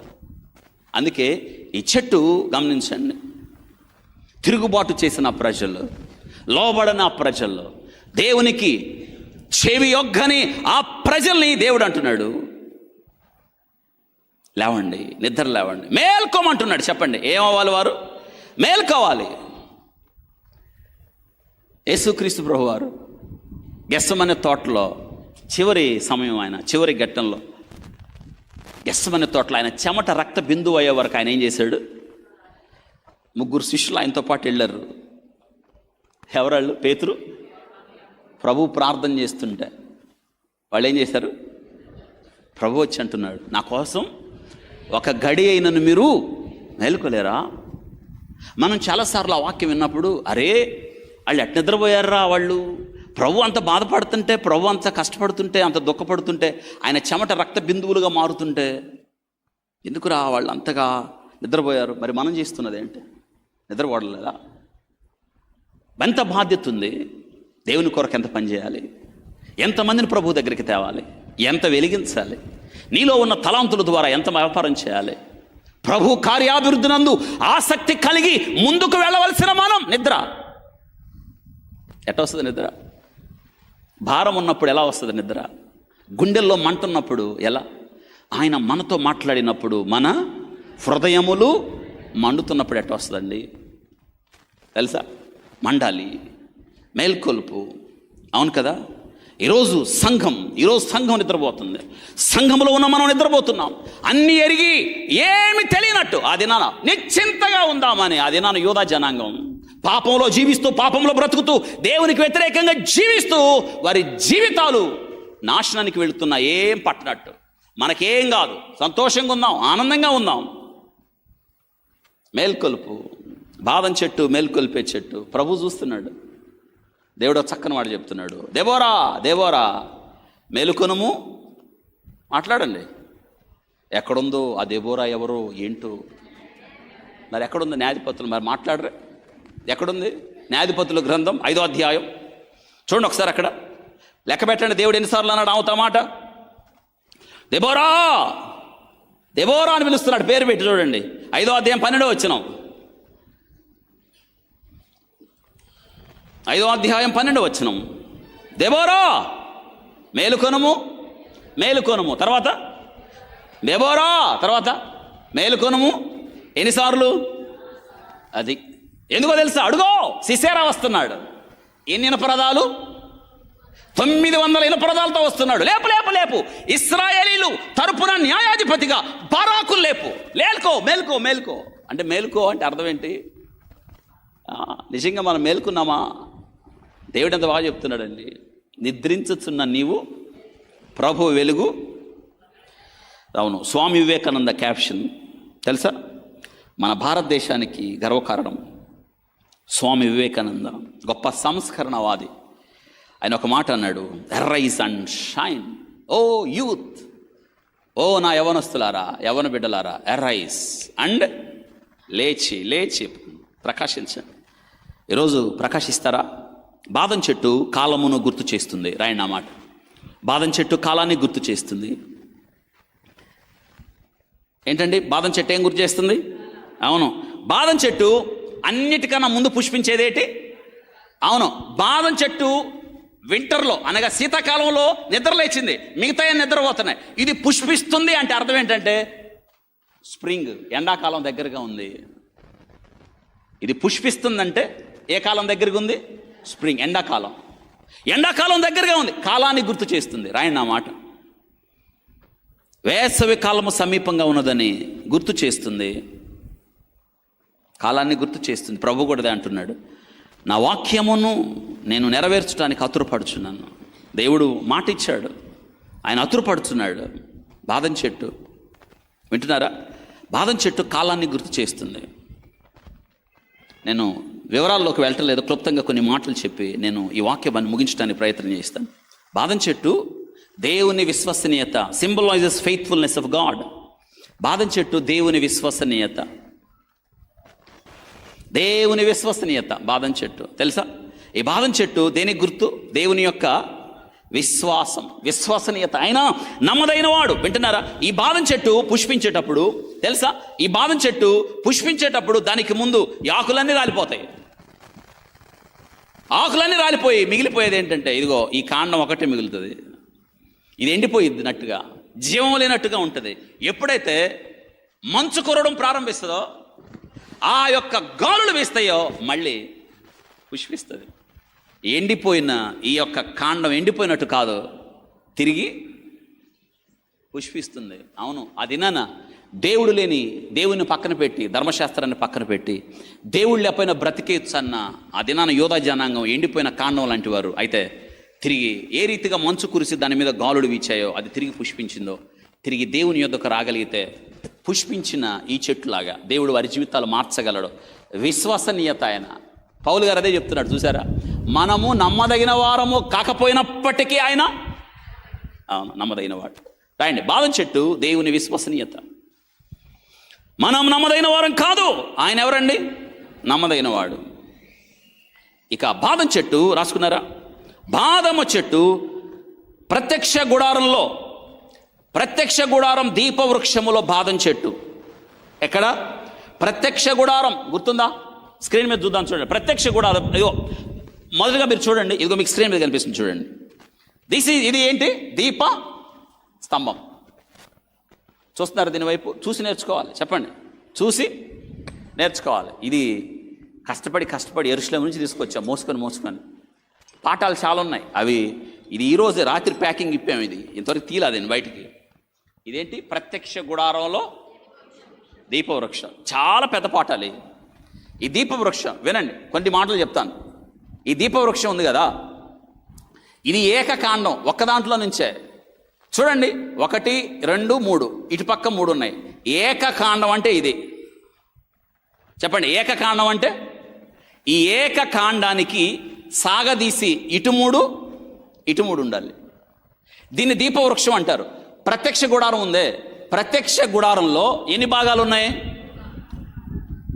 బైబిల్ క్లాస్లో చెప్పాను, బోర్డు మీద నేను 3 భాగాలు ఉంటాయి ప్రత్యక్ష గుడారంలో. 3 భాగాల్లో వినండి. 3 భాగాల్లో మొట్టమొదటి ఆవరణ. లోనకు రాగానే, ఇప్పుడు గేటు దాటి వచ్చారు కదా, గేటు దాటి రాగానే మొదట ఏమంటారు దాన్ని? ఆవరణ. ఆవరణలో ఏముంటాయి అంటే 2 వస్తువులు ఉంటాయి. బలిపీఠం, గంగాళం ఉంటాయి. ఆ బలిపీఠం అంటే జంతువును బలివ్వాలి, రక్త ప్రోక్షణ జరగాలి. ఎవరైతే తమ పాపములను బట్టి వచ్చారో ఆ కుటుంబాన్ని బట్టి గొర్రెపిల్ల వధించాలి, లేదా కళంకము లేని మేకను వధించాలి. అక్కడ ఆ బలిపీఠం దగ్గర రక్త ప్రోక్షణ జరిగింది. ఆ తర్వాత యాజకుడు ఆ గంగాళం దగ్గరికి వచ్చేటప్పుడు, ప్రత్యక్ష గుడారం నుంచి వచ్చేటప్పుడు పోయేటప్పుడు చేతులు శుభ్రంగా ఆ గంగాళం, వింటున్నారా? ఆ గంగాళం దేంతో చేయబడుతుందంటే ఇత్తడితో చేయబడుతుంది. మీకు అక్కడ కనిపిస్తుంది చూడండి. ఆవరణ నుంచి లోనకి వెళ్ళిన తర్వాత చూడండి, ఆవరణ మీకు ఎక్కడ కనిపిస్తుంది? ఇది పెద్ద చేయం కొంచెం, ఇది కాదు ఆవరణ. ఇది లోనకి వెళ్ళిన తర్వాత ఎంట్రన్స్ ఉంది చూడండి. ఈసారి వాక్యం చెప్పినప్పుడు నేను ఆ వివరాల్లోకి వెళదాం. ఇప్పుడు మీకు అర్థం కాకపోయినా పెద్ద అది మీకు ఖచ్చితంగా మోడల్ చూపించినప్పుడు మీకు అర్థం అవుతుంది. మనం అప్పుడు ధ్యానం చేద్దాం. ఇది ఆవరణలోకి అందరూ వెళ్ళొచ్చు. ఆవరణలో 2 వస్తువులు ఉంటాయి, గుర్తుపెట్టుకోండి. బలిపీఠం, గంగాళం. చెప్పండి, బలిపీఠం, గంగాళం. బలిపీఠం ఏమో బలివ్వడానికి, గంగాళం ఏమో యాజకుడు కాళ్ళు చేతులు కడుక్కోవడానికి శుభ్రంగా. ఎన్నిసార్లు బయటకు వచ్చి ఎన్నిసార్లు లోనికి వెళ్తే, ఇప్పుడు ఆవరణలోకి దాటితే పరిశుద్ధ స్థలం. ఏంటి? ఇప్పుడు చూపించు, ఇందాక ఇమేజ్ చూపించు. ఇది పరిశుద్ధ స్థలం. లోనకి వెళ్తే మీరు చూడండి, ఆ పరిశుద్ధ స్థలంలోకి వెళ్ళగానే ఏముంటాయంటే చూడండి, ఇప్పుడు లోనకి వెళ్ళగానే ఇది ఉత్తర దిక్కు అనుకోండి. ఉత్తర దిక్కు, దక్షిణ దిక్కు. ఈ ఉత్తర దిక్కులో మీకేముంటుందంటే సముఖపు రొట్టెలు ఉంటాయి. రొట్టెలు, ఒక బల్ల ఉంటుంది, దాని మీద రొట్టెలు పెడతారు. అటు గుర్తుపెట్టుకోండి, సముఖపు రొట్టెలు. సరిగ్గా దానికి ఎదురు దక్షిణ దిక్కు, ఉత్తర దిక్కులు ఏముంటాయి? సముఖపు రొట్టెలు ఉంటాయి. దానికి సరిగ్గా ఎదురుగా ఇది ఉంటుంది. అది ప్రత్యక్ష గుడారానికి దక్షిణ దిక్కునేముంది? అది. ఈ దీపవృక్షం ఎందుకుందంటే వినండి, ప్రత్యక్ష గుడారంలో దీపవృక్షం ఉంటుంది. ఏం వస్తువులు ఉంటాయో ఈ 2 దాటిన తర్వాత ఇక్కడ ఏముంటుంది? ధూపవేదిక ఉంటుంది. ధూపవేదిక ఏముంటాయండి?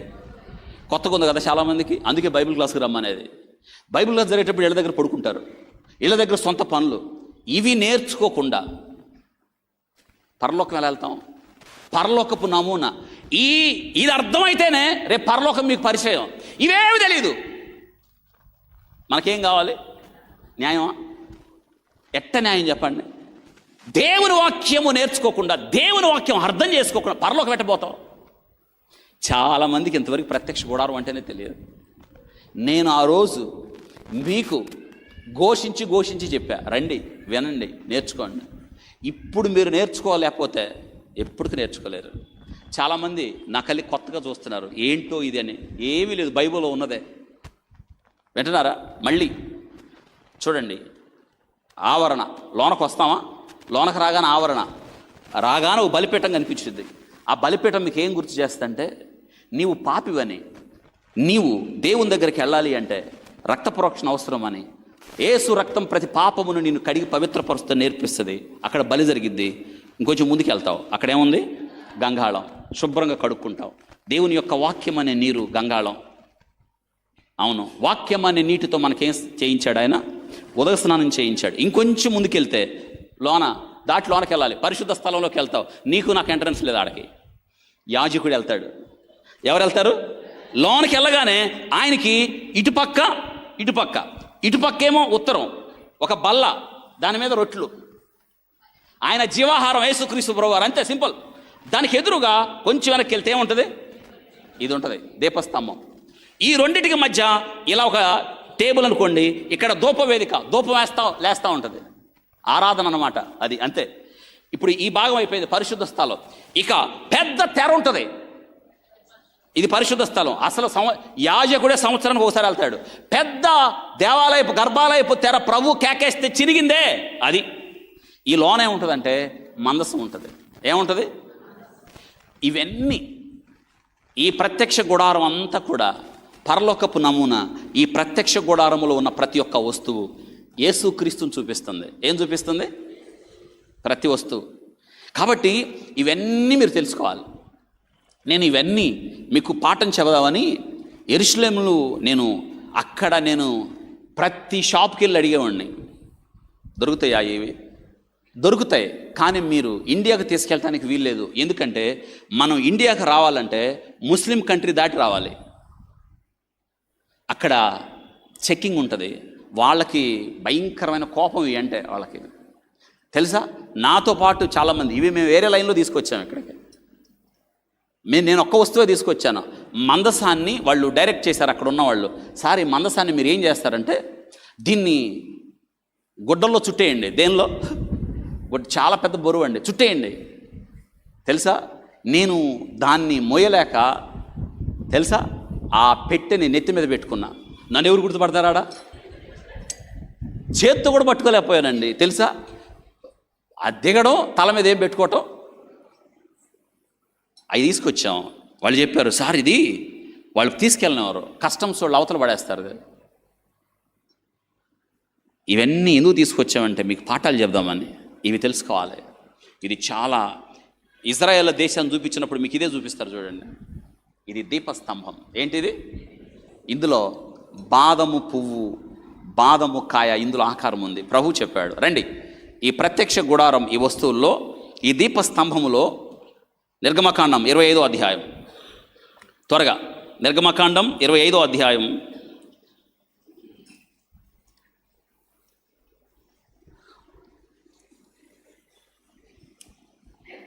ఒక్క మాటే చెప్తాను, మనం వాక్యం నేర్చుకున్నప్పుడు చూద్దాం. 33, 34 వచనాలు చదువుతున్నాను. ఇదంతా చదవాలి. సరే 31 నుంచి చదువుదాం, మీకు అర్థమవుతుంది చూడ. మరియు నీవు మేలిమి బంగారముతో దీపవృక్షము చేయవలెను. రైట్. దేంతో? మేలిమి బంగారం. చెప్పాను, ప్రత్యక్ష గుడారంలో ఉన్న ప్రతి ఒక్క వస్తువు ఎవరికి గుర్తు? యేసయ్యకి గుర్తు. గుడ్. ఇప్పుడు చూడండి, దేంతో చేయాలి? ఎవరా మేలిమి బంగారం? యేసయ్యే. మీకు ఆశ్చర్యం ఏంటో తెలుసా? గంగాళం ఉందే, గంగాళం ఇత్తడితో చేయాలి. దేంతో చేయాలి? పెద్ద చెప్పండి. ఇత్తడి దేనికి గుర్తు? ఇది వేస్తా మీ మీద తీర్పుకు గుర్తు. ఇత్తడి దేనికి గుర్తు? తీర్పుకు గుర్తు. అవును, మోషే అరణ్యంలో ఇత్తడి సర్పాన్ని ఎత్తాడు, గుర్తుందా? తీర్పును భరించాడు ప్రభు అని మీద మన కొరకు. ఇత్తడి సర్పం ఆయనే, పాపమెరుగని ఆయన మన కొరకు పాపముగా చేయబడ్డాడు. వింటున్నారా? ఇది గంగాళం కాదు, తీర్పు కాదు, ఇది మేలిం బంగారం. యేసుక్రీస్తు ప్రభు వారు ఆయన్ని ఆరాధించడానికి వచ్చిన జ్ఞానులు ఏం తీసుకొచ్చారు? ఆయనే మన బంగారం. మేలిమి బంగారం రాచరికానికి గుర్తు, యేసుక్రీస్తుకు గుర్తు. అదనమాట. అర్థమైందా? బంగారముతో చేయాలి, దీపవృక్షం చేయవలెను. నగిషీ పనిగా ఈ దీపవృక్షం చేయాలి. ఏం పని చేయాలి? ఎట్లా చేయాలి? నగిషీ పని అంటే ఏంటి? వినండి, ఒకటే, దీన్ని సాగదీశారు, ముక్కలు తెచ్చి అతికించలా. నగిషీ పనిగా ఒక్కటే ముక్కని ఏకకాండముగా సాగదీశారు వీటిల్ని. అదనమాట నగిషీ పనిగా. అవును, దాని ప్రకాండమును దాని శాఖలు. ప్రకాండం అంటే ఇది, శాఖలంటే ఇవి. శాఖలు ఎన్ని? ఇటు 3, ఇటు 3, ఉత్తర దిక్కు 3. ప్రకాండము దీనికి ఇటు 3 ఉన్నాయి, దీనికి ఇటు 3 ఉన్నాయి. అర్థమైందా? చూడండి, ప్రకాండముగా దీపవృక్షము యొక్క ఒక పక్క నుండి 3 కొమ్మలు. ఇవ్వండి, 1, 2, 3. ప్రకాండం ఇది. వినిపిస్తుందా? చూస్తున్నారా? ప్రకాండం అంటే ఇది. స్క్రీన్ మీద లైవ్. హలో, ప్రకాండం అంటే ఇది. 1, 2, 3. ఇటు పక్క 3. అదిగా చూడండి, ఇప్పుడు మీకు అర్థం అవుతుంది. దీపవృక్షము యొక్క రెండవ పక్క 3 కొమ్మలు. ఇటు పక్క 3, ఇటు పక్క 3. మొత్తం ఎన్ని? అవును, 6 కొమ్మలు అన్నాడు. చూడండి, అనగా దాని ప్రక్క నుండి 6 కొమ్మల నిగుడ వలెను. ఒక కొమ్మలో చూడండి, ఒక కొమ్మలో పువ్వు, ఒక కొమ్మలో మొగ్గ, పువ్వు గల బాదము రూపమైన 3 కలశములు. రెండవ కొమ్మలో మొగ్గ పువ్వు గల బాదము రూపమైన 3 కలశములు అట్లు దీపవృక్షము నుండి బయలుదేరి కొమ్మలు ఉండవలెను. ఆ దీపవృక్షమైన పకాండము బాదము రూపమైన 4 కలశములను వాటి మొగ్గలను వాటి పువ్వులు ఉండవలెను. చూసారా, ఇక్కడ మీకు అర్థమవుతుంది, ఇప్పుడు అర్థమవుతుంది చూడండి. ఈ యొక్క బాదం చెట్టు మధ్యలో ఒక కాండం, 1 2 3 ఇటు 3 ఇటు 3, ఇవి ఏ రూపంలో ఉండాలంటాడు? లేత కొమ్మ కలశములు. కలశం అంటే ఇది గుంట. ఏ రూపం ఉండాలంటాడు? ఏ రూపంలో చేయమంటున్నాడు? బాదం. చూడు సార్, బాదం మొగ్గ. చూడండి అక్కడ బాదము పువ్వు మొగ్గ, తర్వాత పువ్వు గల బాదము రూపము. రాయండి మీరు ఆ మాట, ఈ రెఫరెన్స్ రాసుకొని. మొగ్గ పువ్వు రూపం ఎక్కడ ఉండాలి? అట్లు 3 కలశములు అట్లు దీపవృక్షమును బయలుదేరి కొమ్మలు ఉండవలెను. రాసుకున్నారా? దీపవృక్ష ప్రకాండములో బాదం రూపమైన 4 కలశములను వాటి మొగ్గలను వాటి పువ్వులు ఉండవలెను. ఏ రూపం ఉండాలి? ఇవి ఏ రూపం చెప్పండి? ఏ రూపం? ఇదిగో ఏ రూపం అండి? ఇది ఈ రూపం ఉండాలి. ఎందుకు ఈ రూపం ఉండాలంటే దేవుడు చెప్పాడు అక్కడ చూడండి, ఏ రూపం అక్కడ? మొగ్గ పువ్వు. 1 2 3 1 2 3 మధ్యలో కూడా. ఎందుకు ఈ రూపాన్ని ఉంచాడంటే దేవుడు చూడండి, ఇది ఎవరికి గుర్తని చెప్పుకున్నాం మనం. అవును, ఈ కలశాలు. ఎందుకు కలశాలు? గుంట అంటే నూనె. దీనిలో క్యాండిల్స్ వేయొద్దు, క్యాండిల్ వేయకూడదు. అచ్చు దంచి తీసిన చెప్పండి ఏంటి? ఒలీవల నూనె. అవును, ఒలీవల నూనె ఉండాలి. అనగా ఈ నూనె వెలిగివ్వాలి. సంఘము, మా సంఘం అంటే మనమే. దేవుడు మనం ఎలా ఉండాలంటున్నాడు? దీపస్తంభం. ఆయన దీపస్తంభం, ఆయనలాగా మనం ఉండాలి. సంఘము దీపస్తంభములాగా ఉండాలి. ఎలా అంటే సంఘము కొవ్వొత్తులాగా ఉండకూడదు. సంఘము ఈ యొక్క బాదము పువ్వు మొగ్గలో ఈ నూనె పరిశుద్ధాత్మ నూనెతో నింపబడి వెలిగివ్వాలి. లోకానికి నేను వెలుగును, కాబట్టి మీరు కూడా ఏంటి? వెలుగు. ఆయన వెలుగై ఉన్నాడు. వింటున్నారా? దీపవృక్షం ఎందుకు ఆ దక్షిణ దిక్కు నుంచారు ప్రత్యక్ష గుడారులు అంటే వెలుగివ్వడానికి. కాబట్టి ఈ యొక్క వాక్య భాగం మనకేం తెలియజేస్తుందంటే, దీపవృక్షం ఈ బంగారం యేసుక్రీస్తుకు గుర్తుగా. చూసారా, ఇరువైపులా 3, మధ్యలో ఇవి బాదము పువ్వు, బాదము మొగ్గ, బాదము పువ్వు. తర్వాత ఏమొస్తుంది? బాదం కాయ వస్తుంది, పండు వస్తుంది. ఇవి దేనికి గుర్తు అంటే యేసుక్రీస్తుకు గుర్తు. మీకు గుర్తుందా? మన వాక్య భాగంలోకి వెళ్తాం. అహరోను మీద మోషే మీద తిరుగుబాటు చేశారు. నువ్వేనా నాయకుడివి? మేం కూడా. దాతాను, అభిరాము, కోరహు, దాతాను 250 మంది. దేవుడు అన్నాడు, మోషే వెళ్ళి దేవుని దగ్గర, ప్రభువా తిరుగుబాటు చేశారు, నేను చూశాను అన్నాడు. ఆ తీర్పును ప్రకటించడానికి, ఆ వివాదాన్ని తీర్చడానికి అందరిని ప్రత్యక్ష గుడారం దగ్గరికి పిలిచి 12 గోత్రాల్లో దేవుడు ఎవరినైతే యాజకుడుగా ఎన్నుకున్నాడో వారు కర్రలు తీసుకురమ్మన్నాడు. చెప్పండి, ఏంటి తీసుకురమ్మన్నాడు? కర్రలు. ఒక్కొక్క కర్ర మీద వాళ్ళ గోత్ర కర్తల పేర్లు. అహరోను కర్ర, లేవి గోత్రం పేరు రాశారు. ఆ కర్రని ప్రత్యక్ష గుడారంలో శాసనములు ఎదుట పెట్టేప్పుడు తర్వాత రోజు వెళ్ళి మోషే చూచినప్పుడు అహరోను కర్ర, బాదం కర్ర. 3 విషయాలు. మొదట మొగ్గ, పువ్వు, కాయలు. మొగ్గ, పువ్వులు అంటే తన యాజకత్వాన్ని ఎవరికి స్థిరపరిచాడు? అవును, 3 అంటే మొగ్గ, తర్వాత పువ్వు, మొగ్గ పువ్వు 3. ఇవి ఎవరికి గుర్తంటే తిరిగి చూసారా, అన్నిట్లో జీవం లేదు, ఒక్క దాంట్లో జీవం వచ్చింది, అహరోను కర్రలో. అంటే అర్థం ఏంటంటే అహరోను కర్రలో మాత్రమే జీవం ఉంది, మిగతా అన్ని చచ్చిన స్థితిలో ఉన్నాయి. ఈ యొక్క బాదము ఈ 3 స్థితులు, మొగ్గ, తర్వాత పువ్వు, కాయ, ఈ 3, ఈ పండు, ఈ 3 యేసుక్రీస్తు పునరుత్థానానికి గుర్తుగా ఉన్నాయి. ఆయన 3వ దినాన పునరుత్థానుడై లేచాడు అన్నదానికి గుర్తు. కాబట్టి మీరు ఈ మాట రాసుకోవాలి. బాదము రాయండి. ప్రత్యక్ష గుడారంలో దీపస్తంభములో బాదము, మొగ్గ, పువ్వు ఇది యేసుక్రీస్తు పునరుత్థానానికి గుర్తుగా ఉంది. ఇందాక రాసుకున్నారు కదా, వెలుగుకు గుర్తుగా ఉంది అని. మన వివరాలు మళ్ళీ ఈసారి వీటన్నిటి గురించి ప్రత్యక్ష గుడారం గురించి నేర్చుకునేటప్పుడు మనం నేర్చుకుందాం. బాదం చెట్టు యేసుక్రీస్తు పునరుత్థానమునకు గుర్తు. ఇంకొక మాట రాసుకోవాలి, ఈ బాదం చెట్టు యేసుక్రీస్తు పునరుత్థానం రాసుకున్నారా? సంఖ్యాకాండం 17వ అధ్యాయం రాసుకోండి, ఇంటికి వెళ్ళిన తర్వాత చదవాలి. ఈ అధ్యాయం 8వ వచనంలో ఆ విషయాన్ని మీరు చదువుతారు. బాదం చెట్టు దేవుని అధికారానికి గుర్తు. ఎవరి అధికారానికి? దేవుని అధికారానికి గుర్తు. చెప్పండి, ఎవరి అధికారానికి గుర్తు చెప్పాలి? దేవుని. మరి అదే కదా, అన్ని కర్రలు ఎండిపోయినాయి. ఒక్క అహరోను కర్ర మీద ఏం రాశారు? లేవి గోత్రం. మిగతా కర్రలన్నీ ఎండిపోయినాయి. కానీ అహరోను దీనిలో ఏమొచ్చింది? మొగ్గొచ్చింది. తర్వాత పువ్వు వచ్చిన తర్వాత, అవును, నిర్గమకాండం చూడండి ఒకసారి, రండి అక్కడికి వెళ్దాం.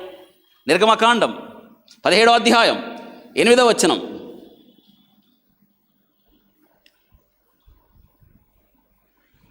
చదువుదామా?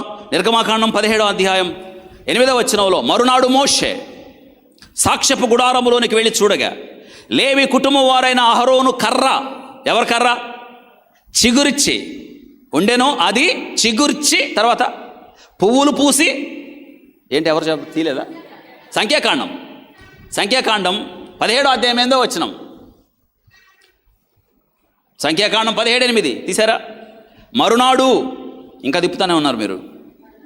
మోషే సాక్ష్యపు గుడారములోనికి వెళ్ళి చూడగా లేవి కుటుంబముదైన అహరోను కర్ర చిగుర్చి ఉండెను, అది చిగుర్చి పువ్వులు పూసి. చూసారా? 3 ప్రభు యొక్క పునరుత్థానం. చెప్పండి, ప్రభు యొక్క పునరుత్థానం. ఈ బాదం ప్రభు ఆయనకి అన్ని విషయాలు చెప్పాడు. అందుకే నువ్వు బాగా చూసావు అన్నాడు. ఇర్మియా, నువ్వు బాగా కనిపెట్టావు అని చెప్తున్నాడు. తెలుసా? ఇంకొక విషయం నేను వాక్య భాగంలో జ్ఞాపకం చేస్తాను. ఈ బాదం, ఈ ఫలం ఒక చక్కని మాట. ఇది నమ్మకమైన వివాహ నిబంధనకు గుర్తు. దేనికి? నమ్మకమైన వివాహ నిబంధనకు గుర్తు. పెళ్లి ప్రమాణాలు గుర్తున్నాయా? పెళ్లి ప్రమాణాలలో ఇది ఉంది. ఏముంది చెప్పండి? ఏముంది? నా ఉద్దేశం, అక్కడ చల్లాల్సింది బియ్యం కాదు, బాదంకాయలు ఇవ్వాలి. ఇస్తే మంచిది. ఎందుకు నిబంధన? ఇది నిబంధన. ఎందుకు నిబంధన అంటే, ఇందులో ఉన్న ప్రతి విషయం, ఎన్ని వివరాలు సమయం లేదు, నేను ముగిస్తాను. ఇది పగలగొట్టి చూడాలి. ఇందులో నిబంధన ఉంది. దీన్ని మనం పగలగొట్టి చూస్తే ఇది గుర్తుపెట్టుకోండి. ఏముంది ఇందులో? మీరు నానబెట్టుకొని తినమంటుంది. దీని వెనక పెద్ద ప్రాసెస్ ఉంది తెలుసా? ఇందులో ఓపెన్ చేస్తే ఈ పైన పీల్ ఉంది కదా, ఈ పీల్ తీసేస్తే లోనే ఉన్నాయి 1 2 ఉన్నాయి. 2 అలపబడి ఉన్నాయి, వాటిని విడదీయలేని. ఇందులో చూడండి, ఇక్కడ వాక్యం చెప్పేటప్పుడు మనం ఈ విషయాన్ని తెలుసుకోవాలి. ఇది దేవుని చూడండి నమ్మకమైన వివాహ వ్యవస్థకు గుర్తుగా ఉంది. అదే ఎందుకు ఈ ఇర్మియాకి దేవుడు ఈ బాదం చెట్టు, ఈ కాయ ఎందుకు చూపించాడంటే, ఈ వివాహ వ్యవస్థను విచ్ఛిన్నం చేశారు. ఆ యూదా ప్రజలు నాతో వాళ్ళు వైరం పెట్టుకున్నారు, నన్ను విడిచారు, వేరే వాడితో పోయారు. ఎవరితో పోయారు? మరి దేవునికి బాధ రాదా? ఇందులో పగలబడి తిన్నున్నాయి. ఇప్పుడు ఇర్మియా చూసిన బాదం చెట్లు 2 ఉన్నాయి, ఒకటే వెళ్ళిపోయారు వాళ్ళు. చూసారా? ఇక్కడ దీన్ని ఓపెన్ చేశారనుకోండి, దేవుడు ఏం చెప్తాడంటే, నమ్మకమైన వివాహ వ్యవస్థలో మరొక మాట చెప్తాం, 3 పేటల తాడు పెద్దగా త్వరగా. మనం పాస్టర్ గారు పెద్దగా చెప్తాడు, మొదటి తాడు పెళ్లి కొడుకు, 2వ తాడు ఎవరు? పెళ్లి కూతురు, 3వ తాడు ఎవరు? పాపం ఎంత చెప్పినా పెళ్ళైన తర్వాత విడిపోయేవాళ్ళు ఎక్కువ మంది అయిపోయారు. చిన్న వివాదానికి విడిపోయేవాళ్ళు చాలామంది ఉన్నారు. దేవుడు జతపరిచిన వారిని మనుషుడు అంటే దేవుడు జతపరిచేదా కాగాలి. నేను ఎవరినైనా అతుక్కుంటే ఓడిపోతా, నేను అతుక్కోకూడదు, దేవుడు జతపరచాలి. ఆ జతపరచటమే దిస్ ఇస్ పీలింగ్. ఇది పరిశుద్ధాత్మ కవచం, దేవుని ఆమోద ముద్ర. ఇది తీయటం మీ వల్ల కాదు. అందుకే రాత్రి అంతా నానబెట్టి కానీ తీరు ఉదయాన్నే. 2 ఉంటాయి అందులో. ఏముంటాయి? ఇది పరిశుద్ధాత్మ కవచం, దేవుని ప్రేమ నిబంధన. దేవుని ప్రేమతో కట్టేశాడు ఈ రెండింటిని. ఇది వివాహ నిబంధన. కానీ ఆ దినాన యోధా జనాంగం ఈ నిబంధన నుండి పక్కకి వెళ్ళారు. విషయం ఏంటంటే, ఇక్కడ వినండి, వాక్యం చెప్పాడు, దేవుని వాక్యం చదివేటప్పుడు ఒక విషయం చెప్తాం మనం. ఏంటో తెలుసా? ఈ పైన పీలింగ్ ఉందే, ఈ చెక్కు ఉందే, అది దేవుని ప్రేమ నిబంధన. నేనంటాను దీనే చూడండి, ఇందులో 2 ఉన్నాయి కదా. వివాహ నిబంధన నేను చెప్పేటప్పుడు మీకు అర్థమవడానికి ఒక మాట చెప్తాను. మొట్టమొదట 2 ఉన్నాయి కదా, 2 భాగాలు ఉన్నాయి కదా. ఒకటేమో భార్య, ఇంకొకటేమో భర్త కదా. భర్త ఎలాంటోడు అయి ఉండాలంటే మొదటి కీర్తన అయి ఉండాలి. ఏమై ఉండాలి?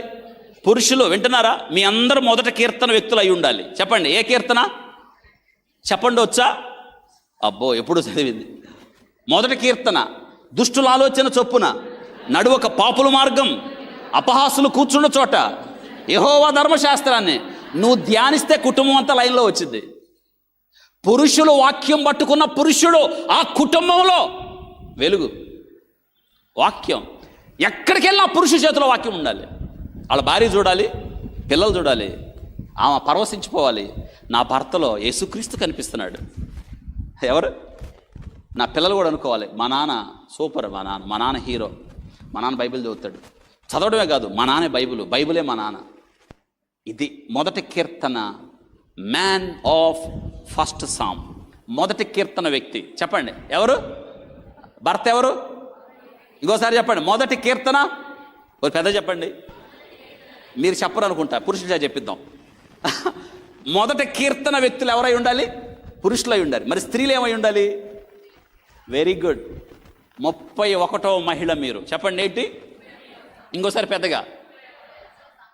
31వ సామెత చదివితే మీకు మంచి ప్రయోజనం ఉంది. ఏంటో తెలుసా?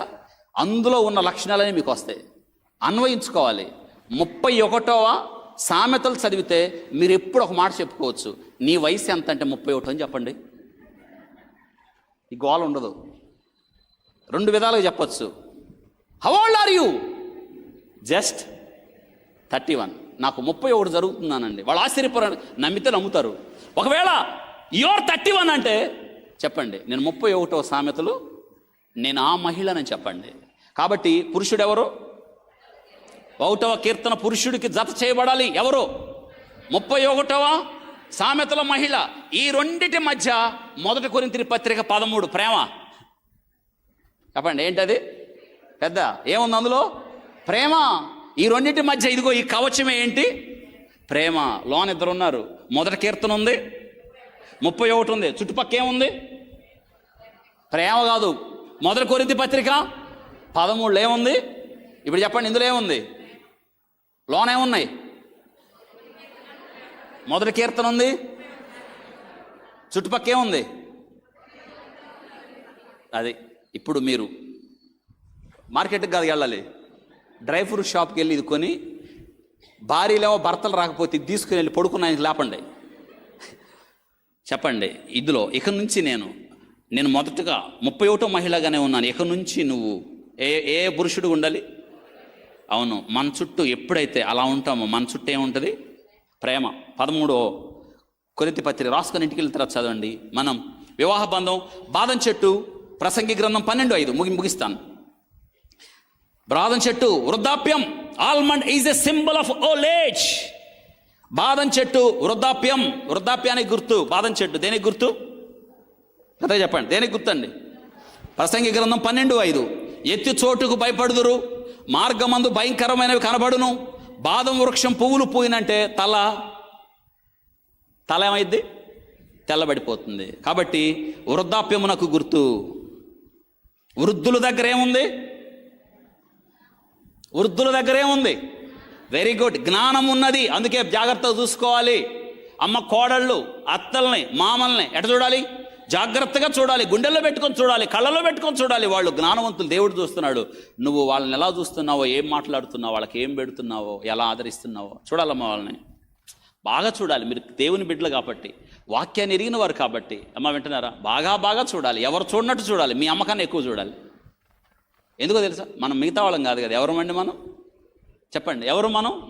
అవును, అలా ఉండకూడదు. మనం లోకస్తులాగా ఉండకూడదు.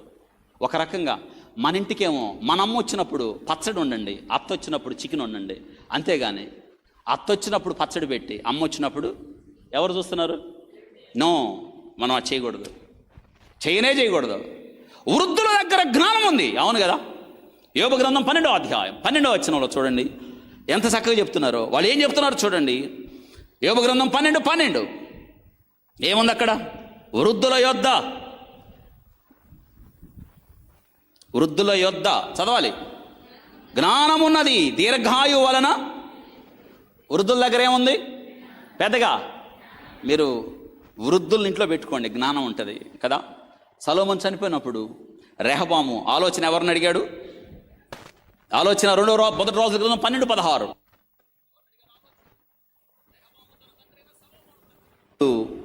అతని సముఖమునందు సేవ చేసిన పెద్దలతో ఆలోచన చేసి. చెప్పండి, పెద్దలతో. ఈరోజు ఎందుకండి బిడ్డలు పాడైపోతున్నారంటే ఒక మాట చెప్పాలి. ఒకనప్పుడు ఉమ్మడి కుటుంబాలు ఉండేవి. అమ్మమ్మ ఉండేది, తాతయ్య ఉండేవాళ్ళు, నాయనమ్మ ఉండేది, ఇంట్లో పెద్దోళ్ళు ఉండేవాళ్ళు. తల్లిదండ్రులు పని చేసుకున్నప్పుడు వృద్ధులు బిడ్డల్ని ఒళ్ళో కూర్చోబెట్టి బైబిల్ చెప్పేవాళ్ళు. ఏది? వృద్ధులను ఉండనిస్తేగా. పెళ్ళయింది, ఇంకా బిడ్డలు పుట్టకముందే బ్యాగ్ మొత్తం సర్దుకొని ఆయన్ని లాక్కొని, ఆయన ఏమన్నంటే నిన్ను కొన్నాను ఆయనకు వార్నింగ్ ఇచ్చి, ఇంకా ఏదైనా గొడవ వస్తే గృహహింస కేసు ఆడబిడ్డల మీద పెట్టి, వాళ్ళు ఎక్కడ హైదరాబాద్లో బెంగళూరులో ఉద్యోగం, వాళ్ళకి తెలియదు కేసు ఫైల్ చేసి, అటు ఫోన్ చేయగానే అటు అమ్మ నాన్న అటు బ్యాచ్ని తీసుకొచ్చి ఆయన వస్తూ ఎందుకని మంచిదని ఒక లాయర్ కూడా. ఈ మధ్య పనులు ఎక్కువైనాయి వాళ్ళకి. ఏరి ముసలోళ్ళు ఏరి, వృద్ధులేరి, ఎట్టొస్తుంది జ్ఞానం? పౌలు గారు తిమోతి నీలో ఉన్న విశ్వాసం మీ అవ్వేది లోయుందా? మీ ఇంట్లో లోయుందా? లోయను పచ్చడి పెట్టి పంపించేశారా? గుంట్లో పడేశారా? లోయ లేదు పాడలేదు. ఈ ముసలి మా ఇంట్లో ఉన్న కాలం గొడవలు, నాకు మా ఆయనకి గొడవలు ఈ ఉన్నంతకాలం. లోయ ఉండాలి మన ఇంట్లో. చెప్పండి, ఎవరు ఉండాలి? పెద్దగా చెప్పాలి. లోయలు ఉండాలి. ఏరి లేరు కదా. అది సమస్య. మన పిల్లలకి ఎందుకు భక్తి రావటం లేదంటే, అమ్మమ్మ లేదు, తాతయ్య లేడు. అమ్మమ్మ లేదు, తాతయ్యలు లేరు, పెద్దోళ్ళు లేరు. వాళ్ళని ఒళ్ళో కూర్చోబెట్టుకొని వాళ్ళకి సమూయేలు కథ ఎవరు చెప్తారు? దానియేలు కథ ఎవరు చెప్తారు? దావీదు వీరుడని ఎవరు చెప్తారు? చెప్పండి. 5 రొట్టెలు 2 చేపలు ఎవరు చెప్తారు? మీరు చెప్పరు. మీరు ఉద్యోగాలు నిజమే, ఈరోజు భారమైన పని, ఉదయం లేచి పరిగెత్తడం, సాయంత్రం రావడం, వీడికి ఎవరు చెప్పాలి వాక్యం? సండే స్కూల్ టీచర్ చెప్పి సరిపోద్దా? కుదరదు కదా. వృద్ధుల దగ్గర ఏముంది? ఇదిగో ఇది. అందుకే జ్ఞానంతో పోల్చబడింది మొక్క. చెప్పండి, ఏ ఇంట్లో ఈ చెట్టు ఉంటుందో ఆ ఇంట్లో ఏముంటుంది? కాబట్టి మీకు ఇంకొక వర్క్ మళ్ళీ గుర్తు చేస్తాను. మీ ఇంట్లో నాటాలి ఈ చెట్టు. ఏంటది? ఎక్కడికి వెళ్ళాలి? ఏ గార్డెన్స్కి వెళ్ళాలి? నా పేరు చెప్పండి కొంచెం, ఎందుకంటే నేను మొక్కలు కొనాలి త్వరలో.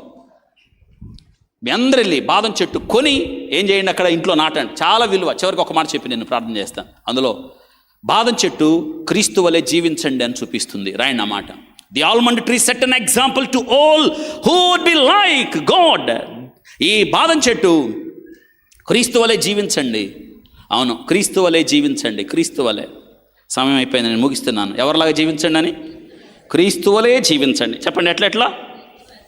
ఇంతవరకు చాలండి, ఇంకా చాలా పాఠాలు ఉన్నాయి చెప్పడానికి. మరో సందర్భంలో ఈ బాదం చెట్టు గురించి మనం తెలుసుకుందాం. లేచిన పడదాం, ప్రార్థన చేసుకుందాం. పరిశుద్ధుడా, స్తోత్రాలు. బాదం చెట్టు ప్రభువా, ఇర్మియాకు చూపించడంలో ఎన్ని గొప్ప పాఠాలు మేము నేర్చుకున్నాం నాయన. విత్తబడిన మాటలు మా హృదయంలో నీరు కట్టి బాదం చెట్టు వలె మేము జీవించే కృపను దయచేయమని యేసు నామములో అడిగి వేడుకుంటున్నాం తండ్రి. ఆమేన్.